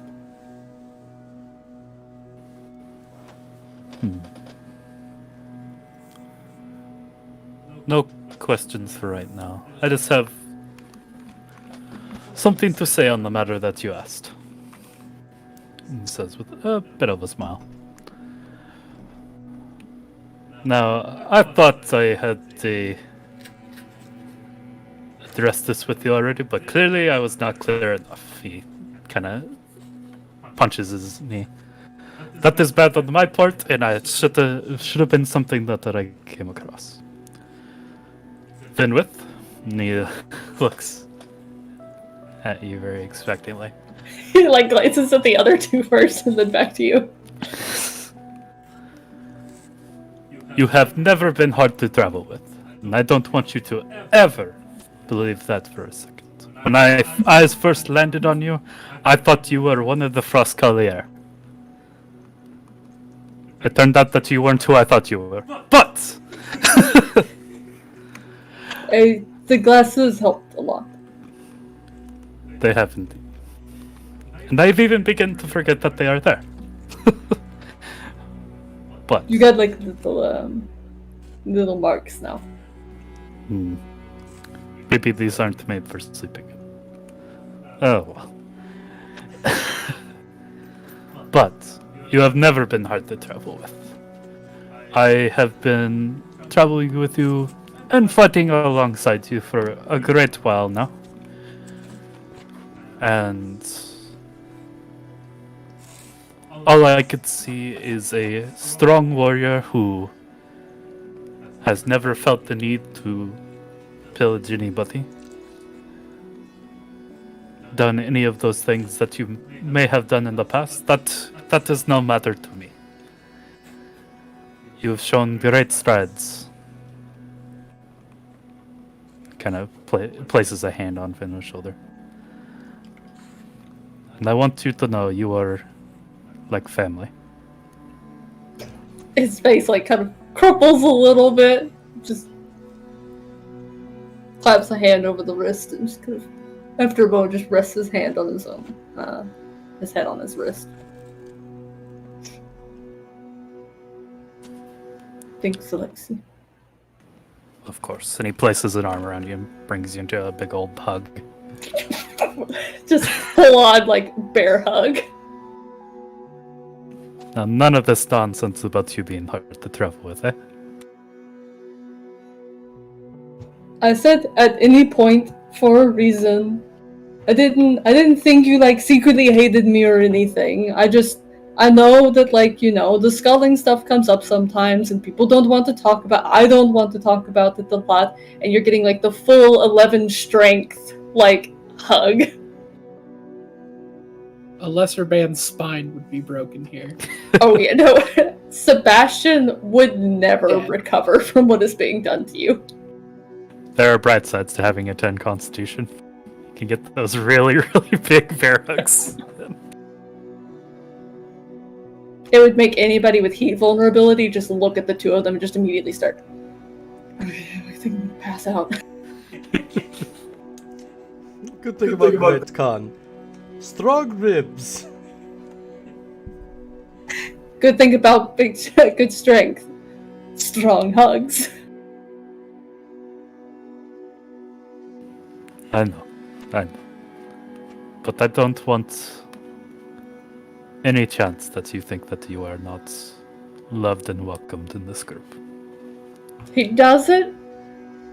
Hold on, actually. He doesn't cry. But he does cling for a while. He'll also. He And also then- considers for a 0.2 seconds just like shape-shifting just so he can squeeze you harder, and then realizes, no, he might actually like fracture something if he's not careful. And then you see the head kind of twist and an eye glance over to Anastasia.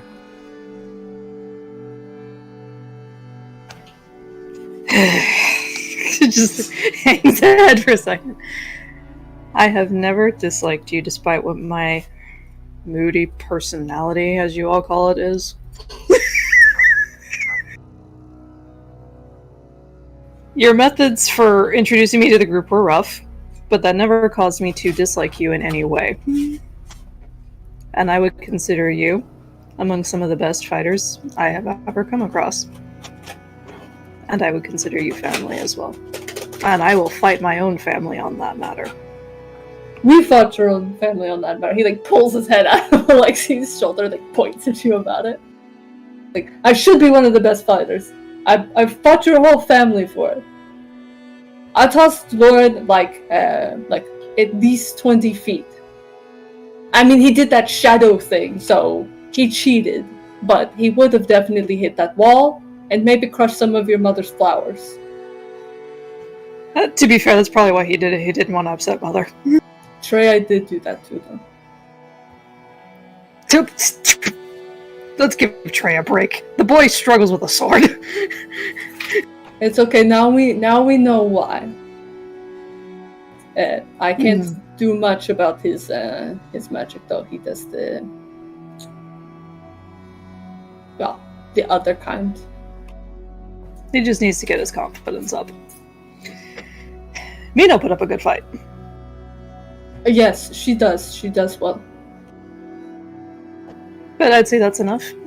You're considered family to Vatala, which not a lot of humans get, which is a high honor among all of us, and something I am proud to say. He just puffs up some. Thanks. Leave it to the jockiest party to have the most heartfelt, warming moments of any campaign. They're all muscle and brain, or all muscle and heart. They don't have enough brain to get caught up in the like, should I? Am I overthinking it? Maybe they actually hate me. And it's like, listen, guys, we really need to have like a sit down and talk. Yeah, no, that sounds great. That sounds smart. Yeah, fuck yeah. Okay, guys, I'm sad. Oh shit, you're sad? Can we punch something about it? No. We can hug you about it. Yeah. Beaten back toxic masculinity. And Nas does offer a hug. Hesitantly, once he's done. All the toxic masculinity for the next, 3 campaigns.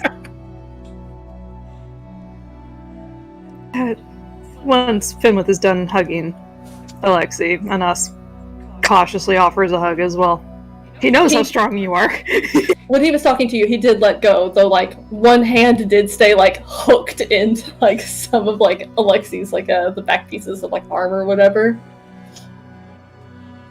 But if you awkwardly try to go for the broody teen hug, you also get bear hugged. But at that point, Finwith probably gets up from where he's been seated and just, deadlifts you a bit off the ground and squeezes. Thankfully, with Anash, you can hug him as hard as you want. He'll heal up in the morning. He'll heal up in the morning, and he's normally covered in very strong armor. Yeah, I was about to say, you do know how strong he is, but he also knows how fast you heal. If there's a... you're fine. It's just like a dog's toy. If it squeaks, you're doing it right. Anas is the perfect toy for Finwith to knock around because he just heals up the next. And if he says sorry, Anas will just go, it's fine. I forget, has Anas gotten to the point where they heal HP per minute now? I was considering that for the next level up. But I'm torn between that and key regeneration. That's a hard pick. That is a hard pick. That first really level is a huge boost, admittedly. Oh god, Alexia's gonna say something else.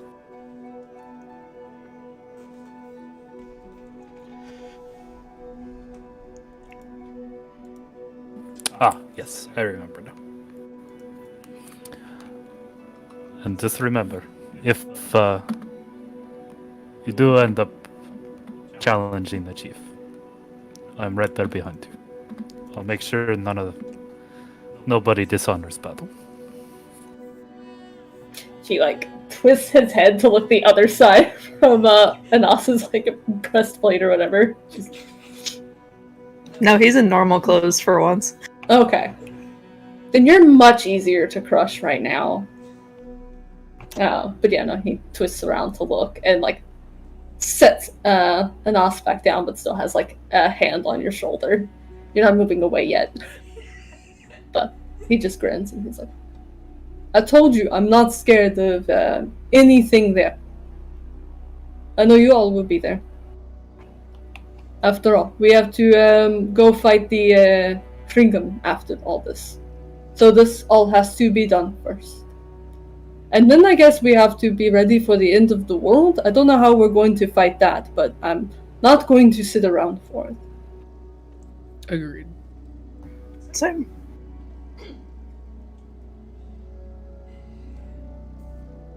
That is a challenge we will have to prepare for after, I think.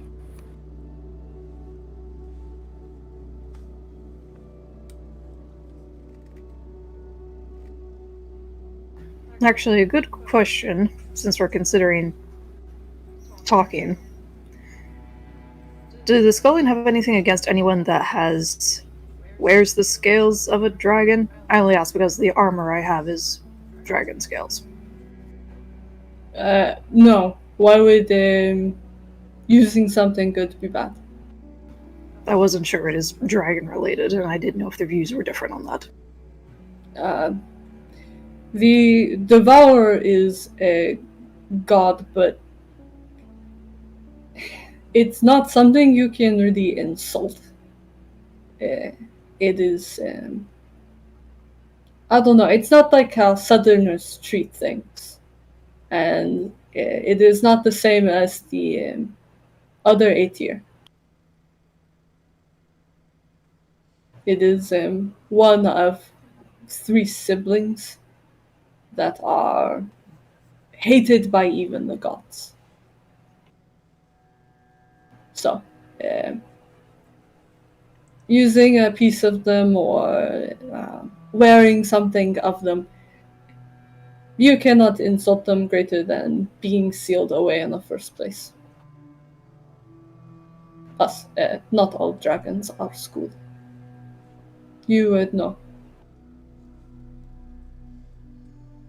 Okay, that being the case, I know you were ranting and raving about a child of the Devourer at some point, and I'm not gonna lie, I kind of dozed off during that conversation.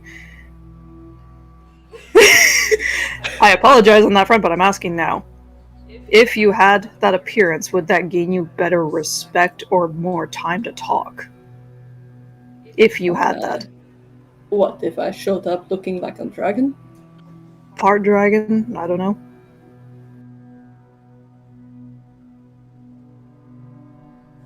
Your mic's If muted. you're talking, we can't hear you. Oh, hold on. Oh, that seemed to There fix we go. Okay. Sorry. I guess it didn't click down far enough. I have a new keyboard.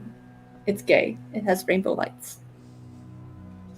Unfortunately, its keys are also chunky as hell. But yeah, no, he rifles for a moment and pulls out Ishtar's scale, kind of flipping it in hand for a moment. I could try. If anything else, maybe be good against the cold. And with the metal bark, I could be good against the fire too, maybe. I'm not sure how much, though.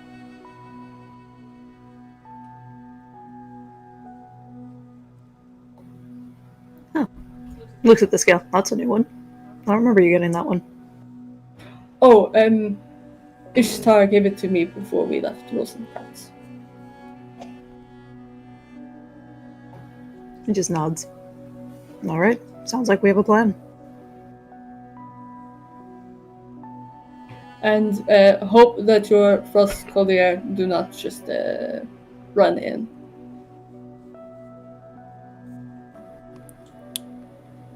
Mimir has stated that he will probably not be active in this particular one. More there to watch. I cannot promise anything.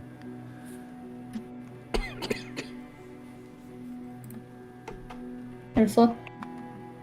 Yes.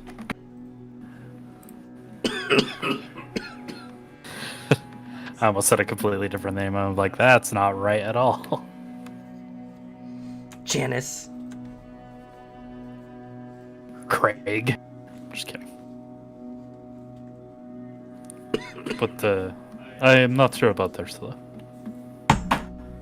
It's okay. If she ignores, we just pick her up, throw her off a cliff. Should be fun.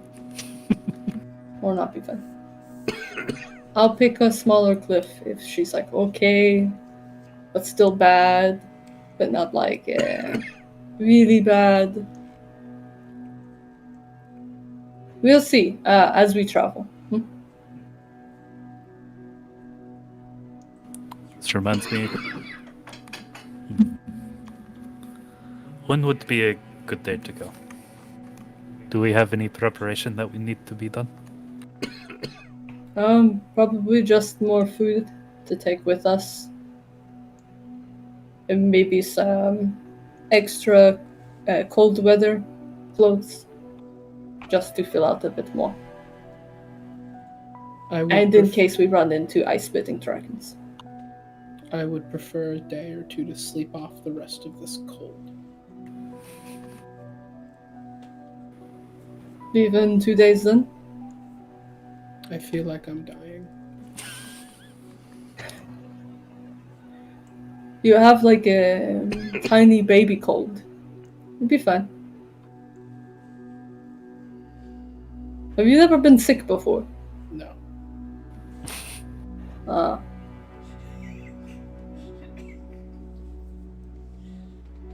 I wonder when you were born. You would not make it as a winter baby. He just reaches out and like, almost like to pat your head and then just doesn't, but like you can see him like do it in the air.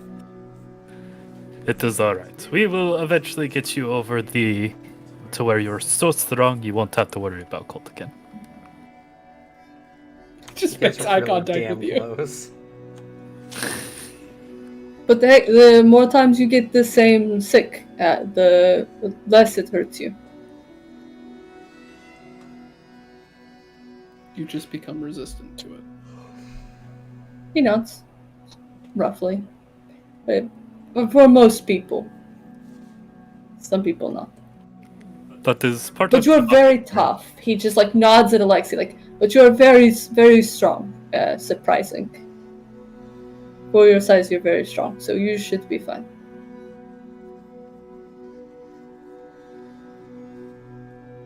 He just tries to just smooth that one over.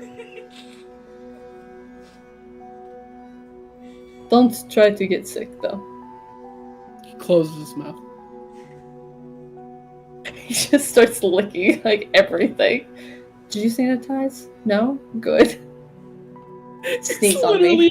Say once they get done with him, he's just gonna get sick a bunch so he becomes immune. Don't tell him about venoms. Poisons.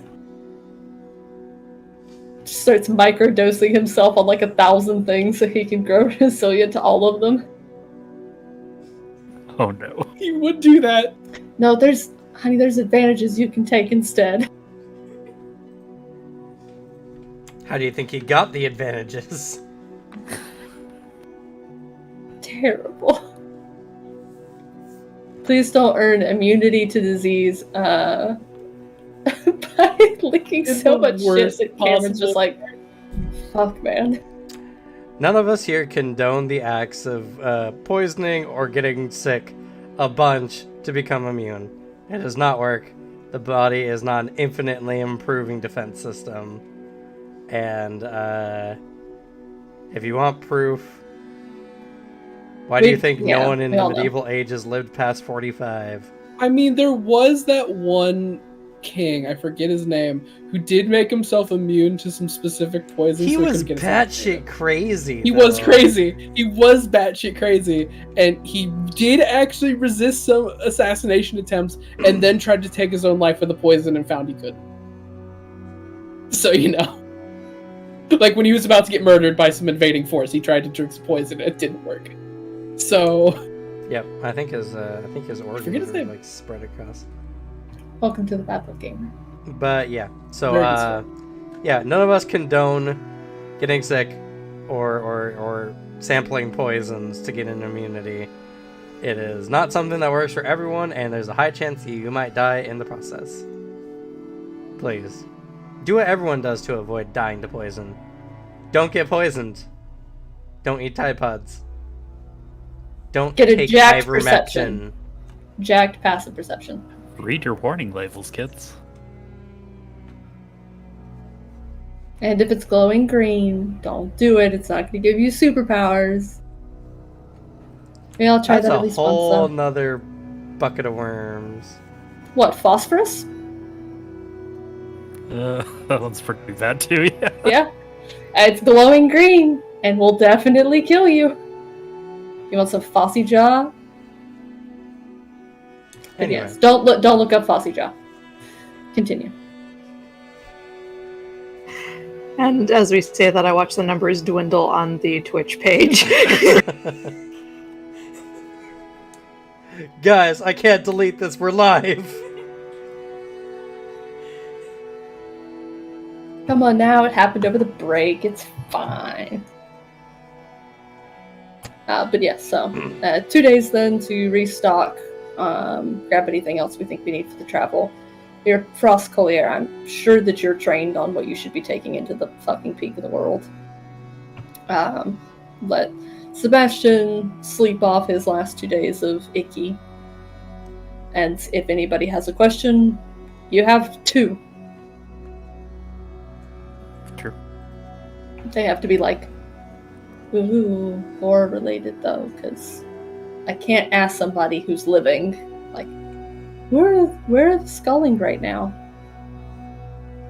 Good question. Maybe you should kill somebody about it.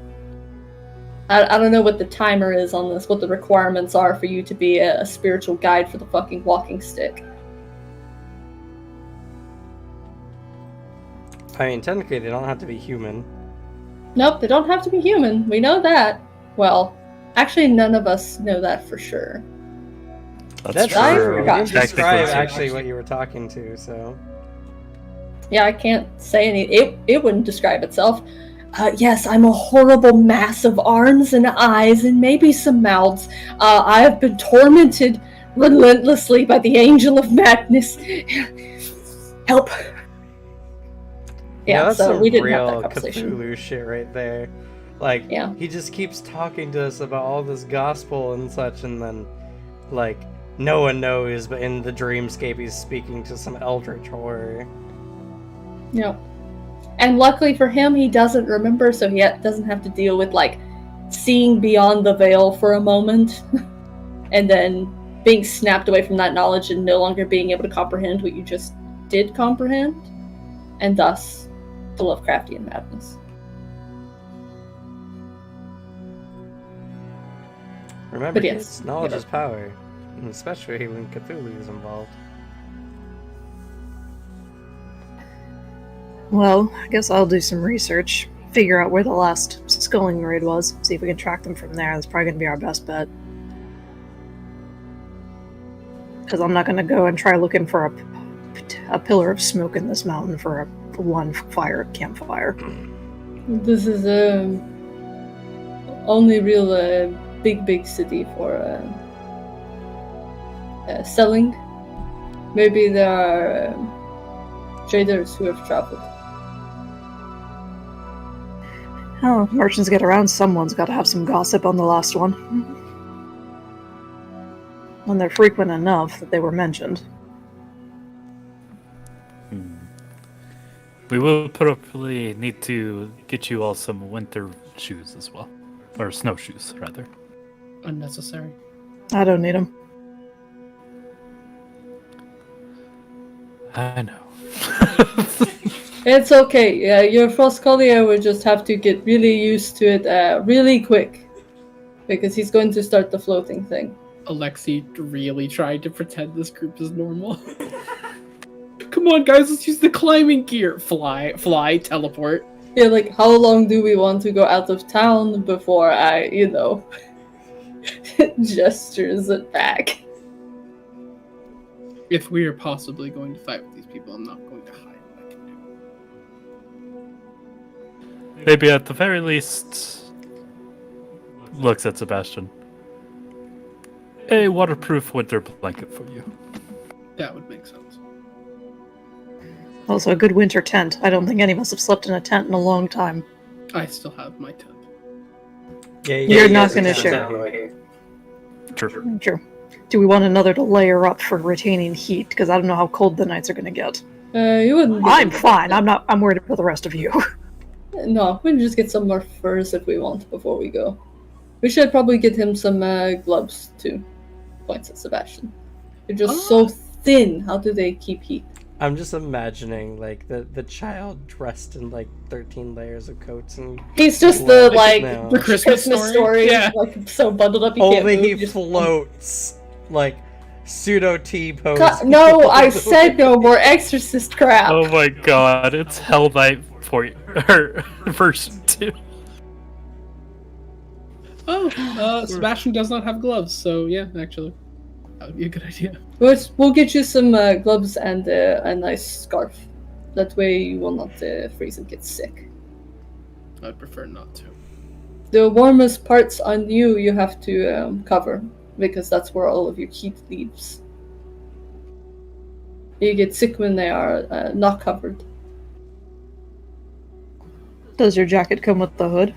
As he just looks at the long coat hanging up. And the boots with the fur. Alex frantically looks at his picture through hood. I am. It doesn't look like it's got a hood. It's got a very fuzzy collar, though. This long coat looks really warm. Actually, this entire getup looks really warm. I want it. It's Maybe we okay. should. We'll maybe we just The we'll shoulder go one. shopping. Yeah. We three can go if he wants to stay back and rest.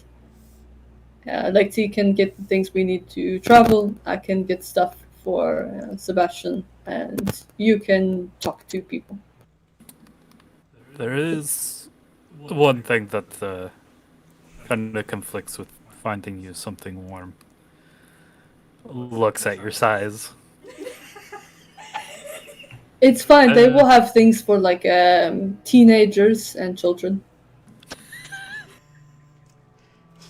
What's your 7 months? I need But a 7 to longer. 13. I need a 13-year-old's winter dress to be a shirt for him. We come out at 3 feet tall and then shoot up to 6. Just kidding. It's okay. I can hem up anything a bit too large. Can't promise it will look pretty. I normally don't use it for things like that. But I did do the patching on my own hood as he like turns around and flips it back up, and you're just kind of staring at the like face pattern of some creature on the back staring at you. Turns back around, flips it back, proud with himself. Oh man, one of the times that having a telemetry psychic would be just cursed. Is that like seeing memories of stuff or something? I think they're the ones that give souls to inanimate objects. The hoodwinks. It's okay, you're just having a psychotic episode. Don't worry about it. Lexi does turn to Anastasia though and goes, "Do you think that you will need any of help from me? As there might be a language barrier from some people." There might, and it's better to chat up merchants when you're buying from them, so. We can just all go together. It will be great, and Sebastian will just miss out because he is sick. I can come along. We'll get you Doesn't- something hot to drink if you go with us, though. Going to say, if your humans get sick, doesn't that mean you should stay inside? Otherwise it becomes worse if you go outside? I can resist it. Alright. Not getting sick, but actual feeling bad part of it. He doesn't want to be alone. It's okay. You can come with us. Here, I will eat. Like, rifles and stuff, and pulls out the white wolf mantle. You can wear this when we go out. Until we can get you something of your own. With its sick-ass Arctic Chimera, like, clasp over top and, like, over the Arctic Chimera cloak. Yeah, he'll take it. I mean, he's bundled up. He'll just get more bundled. Luckily, you do have the cold resistance from the Arctic Chimera. Yeah. There is, like, every once in a while, a slight sniffle that almost immediately gets, like, cut short. And he looks, like, disappointed in his own way. He's aggressively hiding rolling everything. composure. Every time he starts to sneeze, he just slams down composure. He's gonna organic psychokinesis just so he doesn't drip. He's like that cop from Cloudy with a Chance of Meatballs who's like crying and he's just like, "Hey, stop!" And he's like, and sniffs up the tear. Bye, Sebastian. Psychokinetic impact, launch it somewhere else and no one sees. Horrifying. Force it up to kill a man, flicks a tear off the cheek. It's like dropping a coin off the Empire State Building. You know, like if it's going fast enough, it's dangerous. Some guy 20 feet away. Gets taken out. Someone shot the president.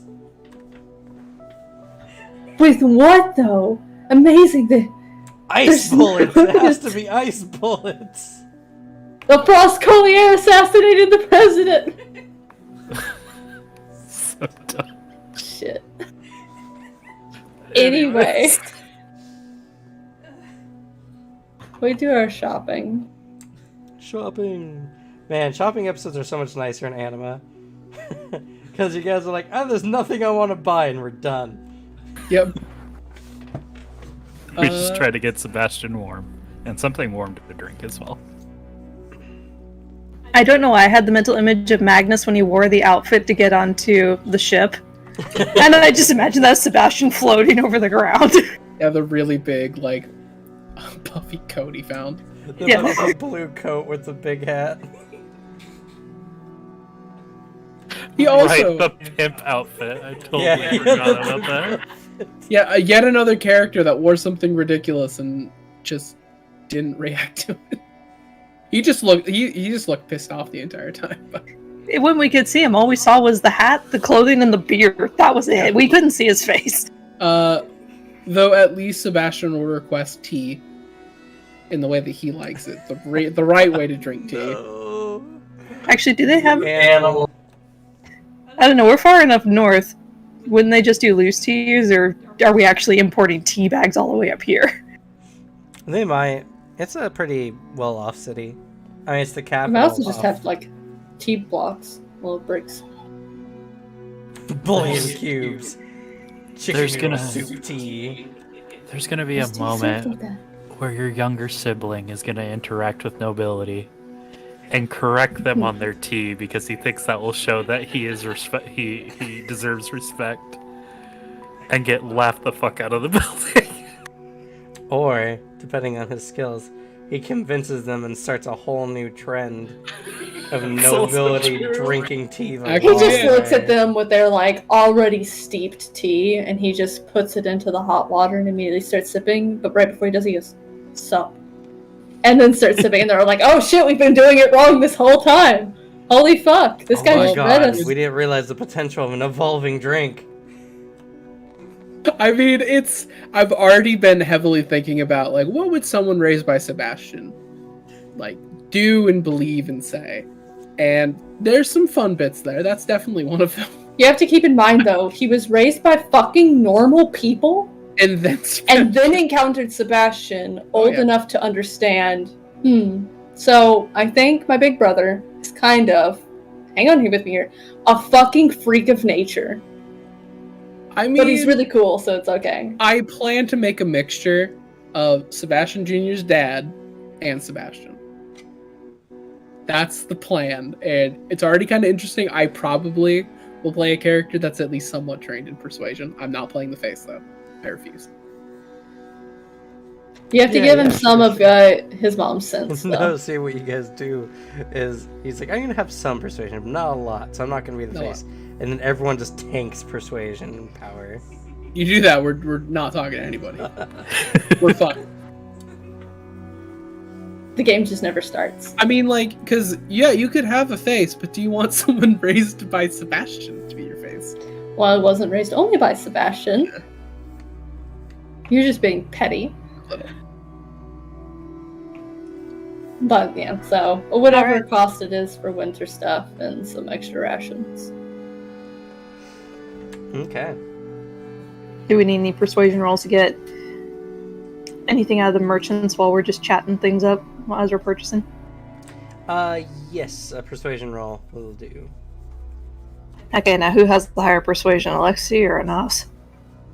I can intimidate them. Well, you see, I think Alexi's might just be in leadership. Alexi has 160 in his persuasion. Okay, there you go. I have a 90, so I could assist you on this one. Fair enough. Alright, Lexi, roll plus 10. Do they get a bonus for us doing business with them while doing that? Guys, I get to roll my sparkly snow dice. I haven't rolled them in so long.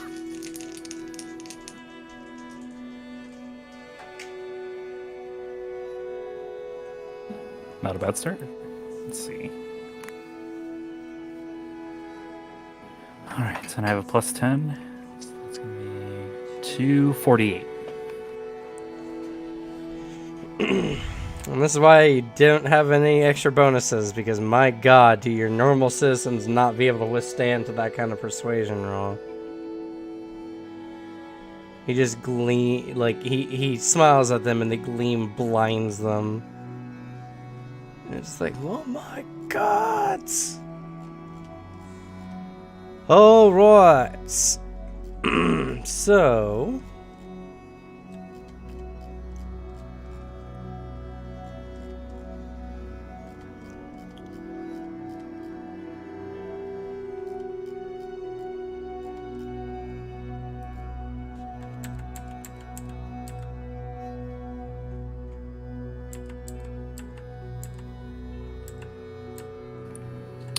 One second, I'm looking at the city.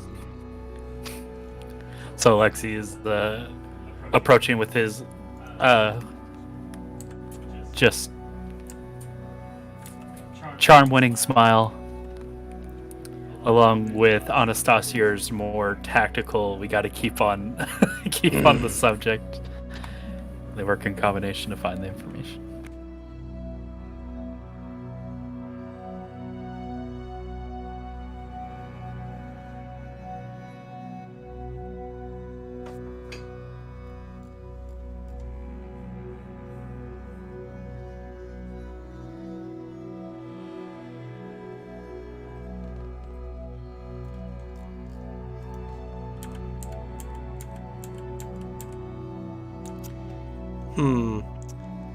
That's interesting.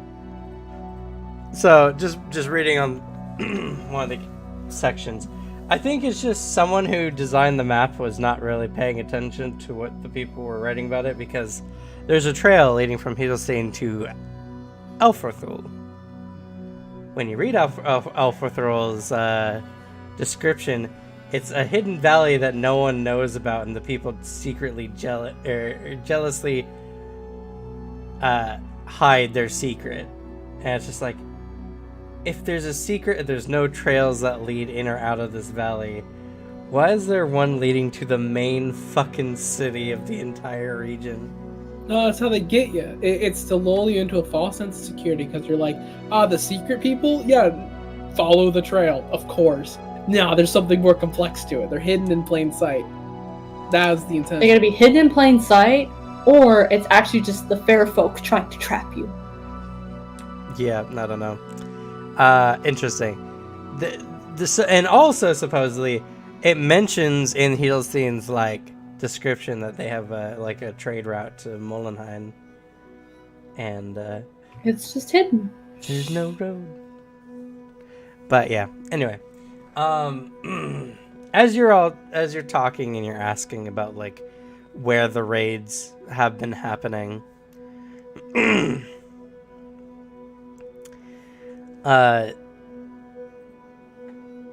there has been word that many of the raids have been happening in what's known as Double Blind Valley.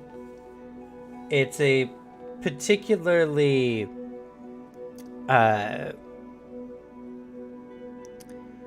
harsh spot for things like brigands and such to be noticed at, because the road dips down into a thick forest before exiting on the other side. And so people coming from either direction have no no line of sight for the rest of the trail.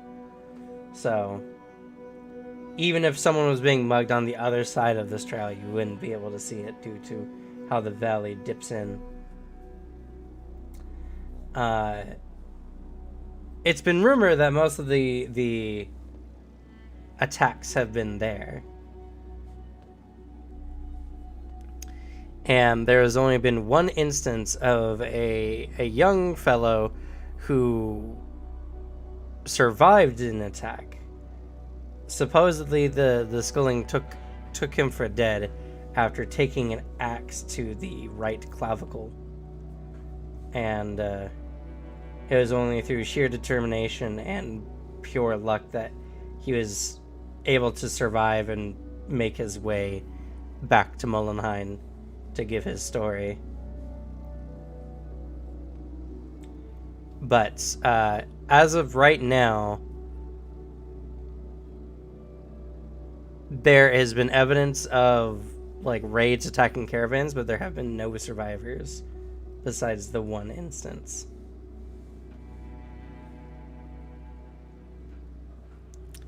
Which, from a sculling perspective,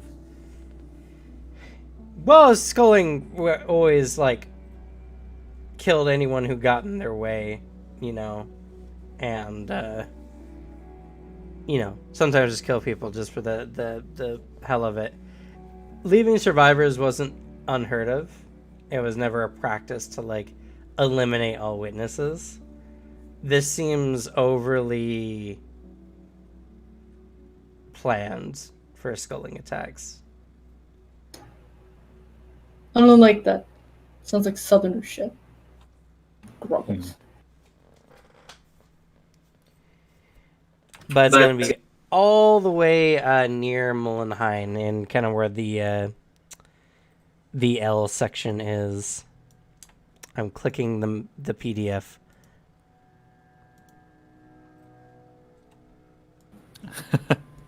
Good to know that we're not the only ones who do that. Actually, this might be a consideration. What if the names were accidentally swapped for these two areas? No, Mullenheim is supposed to be near Muspelheim, so. Okay. Weird. No, I just think it was, miscommunication.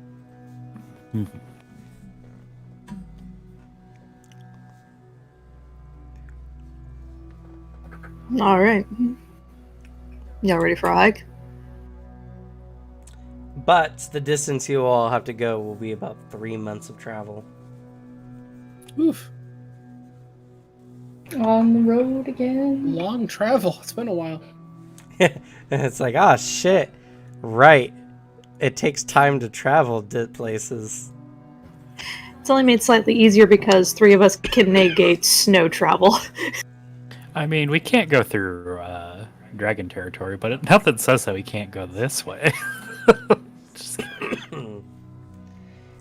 Funny enough, probably would be faster.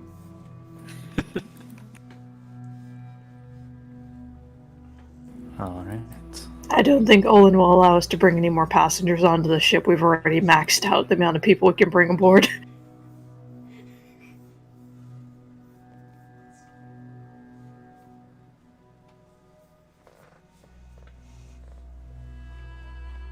All right. Oh, we should probably stock up on more oil while we're here. Now I think about it. We do utilize the lantern quite a bit. The standard one or the one that I shares don't dreams? know. We had a lot of oil. We had a gallon. Well, let's get another gallon is what I'm hearing. We haven't really used it though. I mean, a gallon's a lot to burn through for just oil, but I guess it That's depends on how much Cameron thinks we tore through it. We can top it off if you want. No such thing as too much oil. Doing maths for y'all. How much does a magical lantern burn through oil, Cameron? A typical lantern burns through... what was it? It was like 3 ounces per hour or something like that.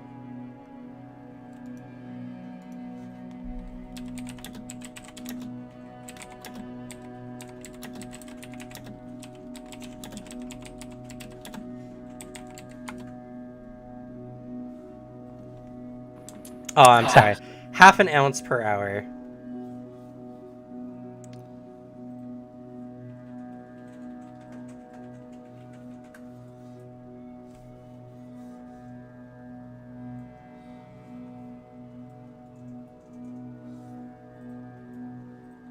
Half a gallon lasts about 150 hours.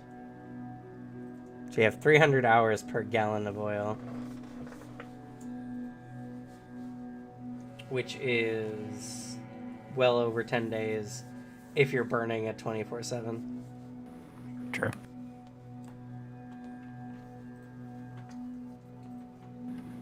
The gallon might be fine. I mean, we did use it for like about a week in the forest. About. We got that replenished though, That's because right. we had to stab into the gallon drum to light some people's things on fire. And so part of our reward was getting that replaced. I That's don't such a think we. stupid party. I don't think we used the oil since then.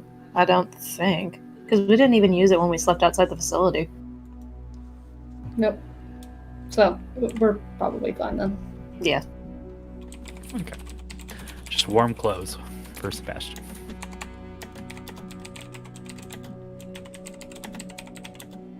Oh, do we need to get anything for our companions, or are they supplying for themselves? They're fucking supplying for themselves. They're big, tough rascal, yeah, they'll be fine. I bet they already have the stuff too. So. I'm sure they already have the stuff, and if we did try to buy it from them, they'd probably be offended.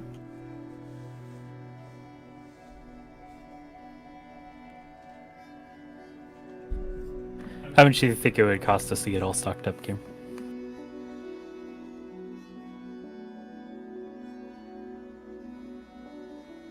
Your voice isn't coming through. At least not for me. Sorry, I thought I unmuted, but apparently I did not. Honestly, nothing, because if you needed anything small, the king would be able to provide it for you with no real concern for his pocketbook. But if it was anything more extensive, then maybe it would be something to be considered. But I don't think the king cares about you buying or getting some mittens. Please. Alex, no. I know Ellen's enjoying herself in the other room, but Alex, whatever resist. she's watching. Alex, don't do it. He's breaking. She's Oh, already no. gone. Damn it. Sorry, I killed Alex. The only thing more powerful than the cow meme, Ellen's laugh. It's too There's- strong. There is a reason she was voted most contagious laugh in high school. all right. But with that, you collect everything you need and are about ready to set out on your adventure. Though, strangely, the nights before you all set out on this journey, you have a dream.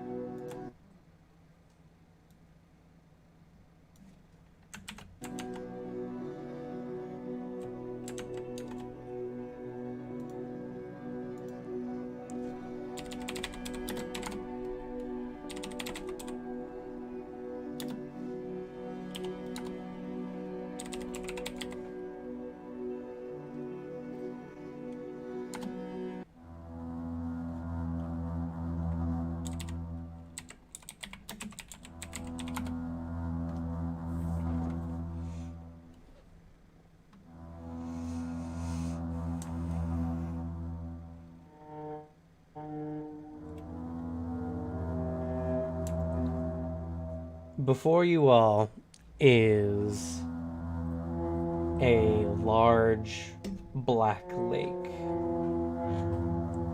in the middle of snowy fields and what appears to be midnight.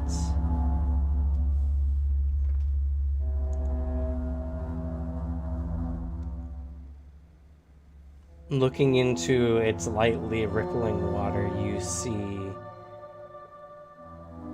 a structure. It appears to be a large castle on the lake's opposite bank.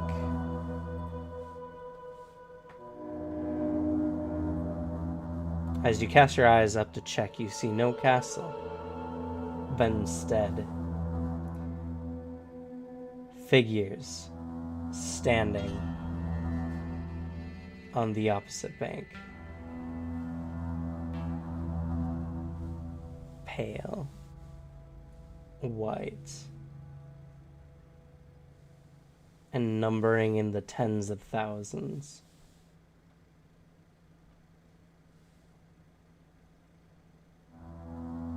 And as they begin to move around the bank, it's almost as if you're not seeing the whole thing. Moving more like specters, their body almost transposing from one step to the next.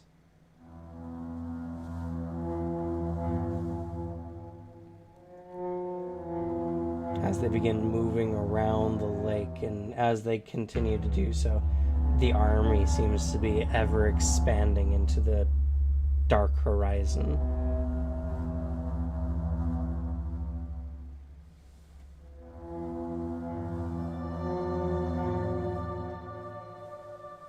And as you look back down in the face of the lake, you see that it is empty. A black, starry void. As you cast your eyes up again, you see that castle has now come to your realm.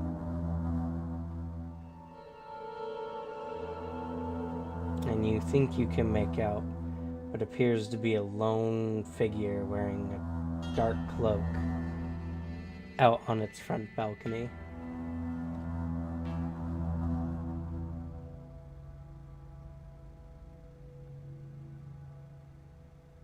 Suddenly, a pulse of darkness emanates from the figure.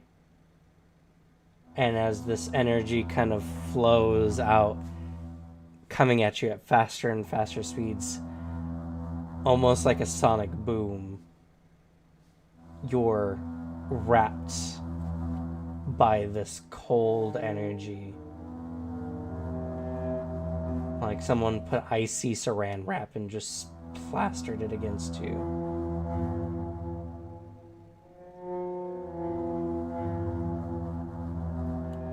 You all suddenly wake from this pulse. And whether you're in a room together or by yourself, you can't help but look out. Peering out your window, you see nothing. Just silent, snowy night air. But suddenly, at a startling speed, that same energy comes projected out through the snow. And all you can see a physical manifestation of this energy as it passes through you. That same feeling you felt in the dream wrapping around you.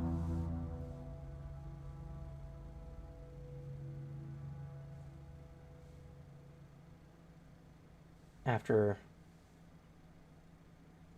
a few moments, another pulse comes. And another pulse comes. It's almost like something out there is calling to you.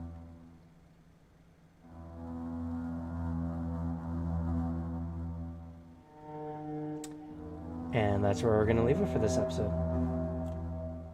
I'm sorry, as soon as you said the calling to us thing, it was like, immediately, like, cranked up to 11 volume. We are the chosen ones! It's just like, slid straight to the Dream Evil again. Great song. Yes, excellent song. If you haven't listened to it before, you should go listen to it. It's very badass. We will slay the dragon. Our armor, if we're wearing any, will be stained in blood.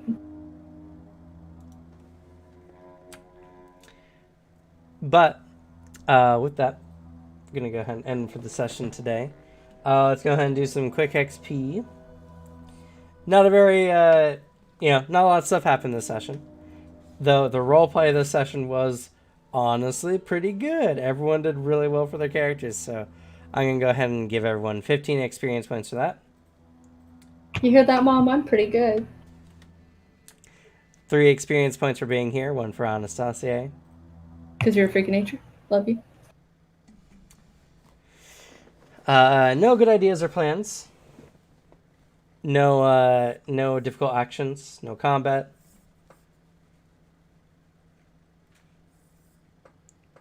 I'll say the face award goes to Alexi for speaking amongst the Froscolier. And the utility award will go to Finwith for giving us an insight into the Skoling culture. I'm glad we're just like winging it on parallel roads. Yeah. The like rough like tone of it was set by like the book, and then like some additions I've just thrown in over time to explain away shit. So, but I'm glad we have similar world building, so just everything just smooths along the same path. It's always fun. It's I love it when my players try to world build with me. Never feel afraid. It's a unique position too, because like normally it's something you would have to sit down with your DM and like discuss over hours before you ever start playing a game. But like, I know you well enough that like we'll be fine, and it will definitely turn out cool. So it's true. Though I would not mind doing a world building, just sit down, because apparently you shit out an entire city, a bunch of family lines, and a bunch of quest hooks with Suzanne, so. Literally, if you just keep asking me questions, I'll keep producing answers for you. That's just what happens. I'm going to play a game of 100 questions. Oh yeah, that was more than 100 questions for Rosencrantz, for sure. But pity award goes to Sebastian, our little I think I'm dying. Fluffy child. I think I'm dying. This is a really, really good line. Player nominations and our kudos. Finwith has had an emotional day. This poor boy. Yeah, like the whole like, is it hard for you to travel with me? That was a great just monologue. Very fantastic. I it's agree. Always an emotional day for Finwith. Yeah. He is very emotionally compromised. Absolutely fucking good to the, as you call it, my moody personality. Yeah. He about choked Cameron to death in the middle of eating. Great. Almost fucking put his face in his food. It's really It was funny. really good. Take a player award. Alexi for Supreme Viking Bros. Finwith and Alexi just always have good moments. It's very nice to see just the two Vikings bear hug like personality. Like we're bros. We'll hang out with each other. We got each other, right? Bear hug. Viking to Viking Spine-shattering. communication. Just the most wholesome, purified thing. I'd also like to add the I guess these glasses are not meant for sleeping. So That's a good line. Go ahead and take a player award. Cameron, just imagine sleeping in your glasses every night. I literally can't. It's awful. Alexi's a fucking monster. Yes, that's how this party goes. That was the secret the whole time. That was what made him a freak of nature. Is he's been sleeping in his fucking glasses. Sebastian, your character development is showing. Yes. And Finwith got to call you out on it too, because you're like, I don't see what the problem would be. It's like, yeah, but you were raised different. Like, that wouldn't even, like, you wouldn't even acknowledge that this was a thing if it weren't for the fact that you learned how to care about us. Sebastian doesn't argue with that, like, oh, shit. Sebastian doesn't want to be by himself as well. It's just like, is so good. I can go with. Offers the, like, more touching... Is touching. One Go of ahead these and days. take a player word. Also, lots of good characterization, like Sebastian, are you in? Click. I promise, I'm not going to take you out training. Unclick mentally. Prepare shield. It's tactics. It's just tactics. We just talk tactics. Stop planning. Okay. Alexi can't betray your trust. He's worked too hard to earn it at this point. That entire scene of Sebastian, like, half sniffle. Just like stopping. No. I had to give a justification why I wasn't like changing Sebastian's behavior. And honestly, with his composure and withstand pain, yeah, he can just hide his symptoms. Finwith rolled a 93 on the dice. Let's see what his total would have been. 123 to not cry. It's pretty good. Did not crumple like a tissue paper. Finwith is hands down the best boy for our team. Yeah. He's the best boy for all teams now. I would die for Finwith. He's just... All of my characters are fun to play. Finwith just makes me happy to play. Like, his own nature just kind of bleeds through. Like, just imagining playing him on Mondays makes me happier. I mean, that's the thing when you're playing a character that's just perpetual good time. That's why Eric's really fun too, because like I have Sebastian and then Eric. I mean, there's sad bits for Eric, like there is for Finwith, but it's still like that thing of like, hell yeah, I get a fucking vibe for a good few hours, just in a good mood. Yeah, even when they're like super upset or like, you know, thinking about like bad backstory stuff, at the end of the day, it's a character made to like see the like silver lining. And so they're just fun to play. Yeah. Playing Eric is really nice after a shitty day at work, which will change. And I don't have to think that hard with Finwith. Yeah. Sebastian's nice because I worked every Monday for the past few months, so I can just, I'm tired from work. Perfect. That works for my characterization. So thank you, Cameron, for letting me play Finwith. For making a game where he can thrive. Thank you and be for hurt. helping me establish more about the skulling and making them more than just barbarians in the mountain to be used as common enemies. It's always fun to see. Yeah. I do have to say, this group in general, good job. Your characters are all great. I don't think I have had another game with this many like pretty solid characters running in it.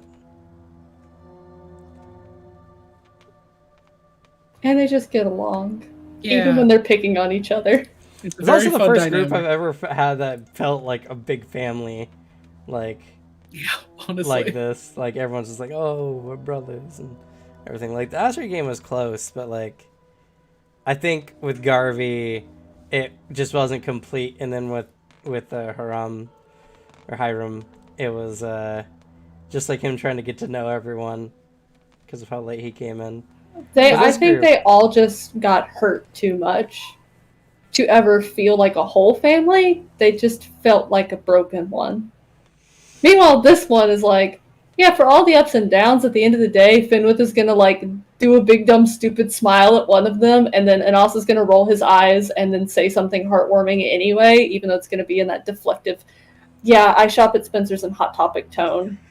Alexi's going to give a hearty laugh and clap someone on the shoulder, and Sebastian will be there but not be actively ignoring us, which is how you can tell he's actually invested. And that's it. They just have this weird chemistry, all of them. Jock Squad. Just make himbos. Just make dumb as fuck, whole parties, full-hearted, tough as nails, bunch of dudes. It's great. Thrive off of the bro love. I'm like the only himbo in your Saturday game. I try so Yes, hard. so far as my glorious himbo that I can always depend on to just come out with some dumb fucking sentences. Sweet kid, dumb as a box of rocks, which is kind of his aesthetic. That's very much his aesthetic. But yeah. How'd you like my schooling lore? This I mean, I session? said as much in the break, but I'll say again now. It kind of also ties into just the world building beside each other without having to actually like sit down and communicate about it. So we both just kind of know what we intend for them. So it's cool getting fed stuff that it's like, as soon as you say it, I'm like, yeah, of course that's fucking how they are. And I told you at the very beginning why, like what Finwit's character build was, which is how we came up with me stealing 2 spells and doing some really fucky character creation stuff to do what I wanted. Yep. But adaptation being kind of the name of the game is like, animals all have a niche that they thrive in, and humans are kind of like, they just really don't have anything going from them, like for them naturally, besides the fact that they can outsmart stuff and learn from things. So taking that to the next level with like the religious overtones towards the devourer and how that also factors in. It's all good. And also imagining Finn with like, not necessarily like sadly, but solemnly sitting before his father, like a mix of absorbing the information that's given, because that is the purpose of the walking stick. He earned it. He died beside his people in the fucking avalanche finally, and kind of stepped over that hurdle. But it's also kind of just, he gets the nostalgia flashbacks to actually, being younger and sitting across from his father, being lectured on all the things that a shaman should know. So it was a good scene, as good as the one that happened after the prison of Noah, and it didn't even need the lead up of the prison of Noah to make it cool. So We just asked the right question, and Yep. it's more like a memory than it was anything else. Yep. And I Please like ignore the my kind of, wife losing her shit in the background. I like the tones of just like it's like Finwith already knew. Finwith already knew the answer to Oh the no, question. you got into like the second sentence. Like the first one was like, like they're fucking idiots. They forgot how it is. And the next was like the very second sentence you said. I was like, whatever you had said, immediately after that, Finn was like, doesn't interrupt his dad, but thinks to himself that like humans have adaptation. Like that change is our boon. So like as soon as you started the whole scene, Finwith already knew what he had asked. Yeah. And was like, I'm dumb. Yeah, but it's okay.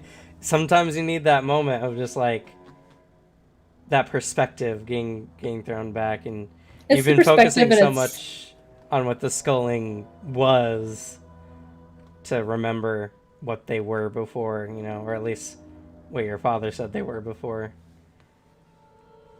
Because he said, that it's all the new flashy stories that the sculling listened to. It's all the being the best hunter, devouring all in your path. That's what's being a sculling, but it's not, that idolization of dragons being the perfect predators and mimicking it in the only way that people can. It doesn't take being really strong or durable to be an apex predator. It just have takes to have the right tools. Yeah, it just takes having the right tools and paying attention to the world around you. And I'm curious to see what you guys will do with that last line he left you. But anyway, really, really good session. I thoroughly enjoyed it. If you've all enjoyed this and you'd like to see some more, please follow and or subscribe to see more amazing content like this. We do Anima, Cradle to Crypt, or Anima Beyond Fantasy, Cradle to Crypt, every Monday 4 p.m. to 8 p.m. Pacific Standard Time. Or at least we try to. Anyway. Hopefully we'll be a lot more regularly. But life happens. I leveled up off of that. Nice, you deserved it. And also, oh no, God, he leveled up again.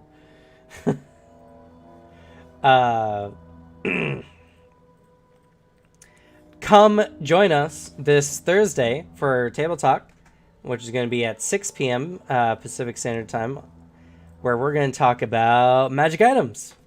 And we're going to talk about the magic items of Pathfinder versus 5e. So that's going to be a really, really fun one. I think we're going to have a lot of fun chat for that. Also, this Saturday, we're going to be coming out with the Oracle video. So if you've been interested in Oracle at all or want to learn more about Oracle, check us out on Saturday. And next Tuesday, I believe it's Tuesday. Indeed, next Tuesday.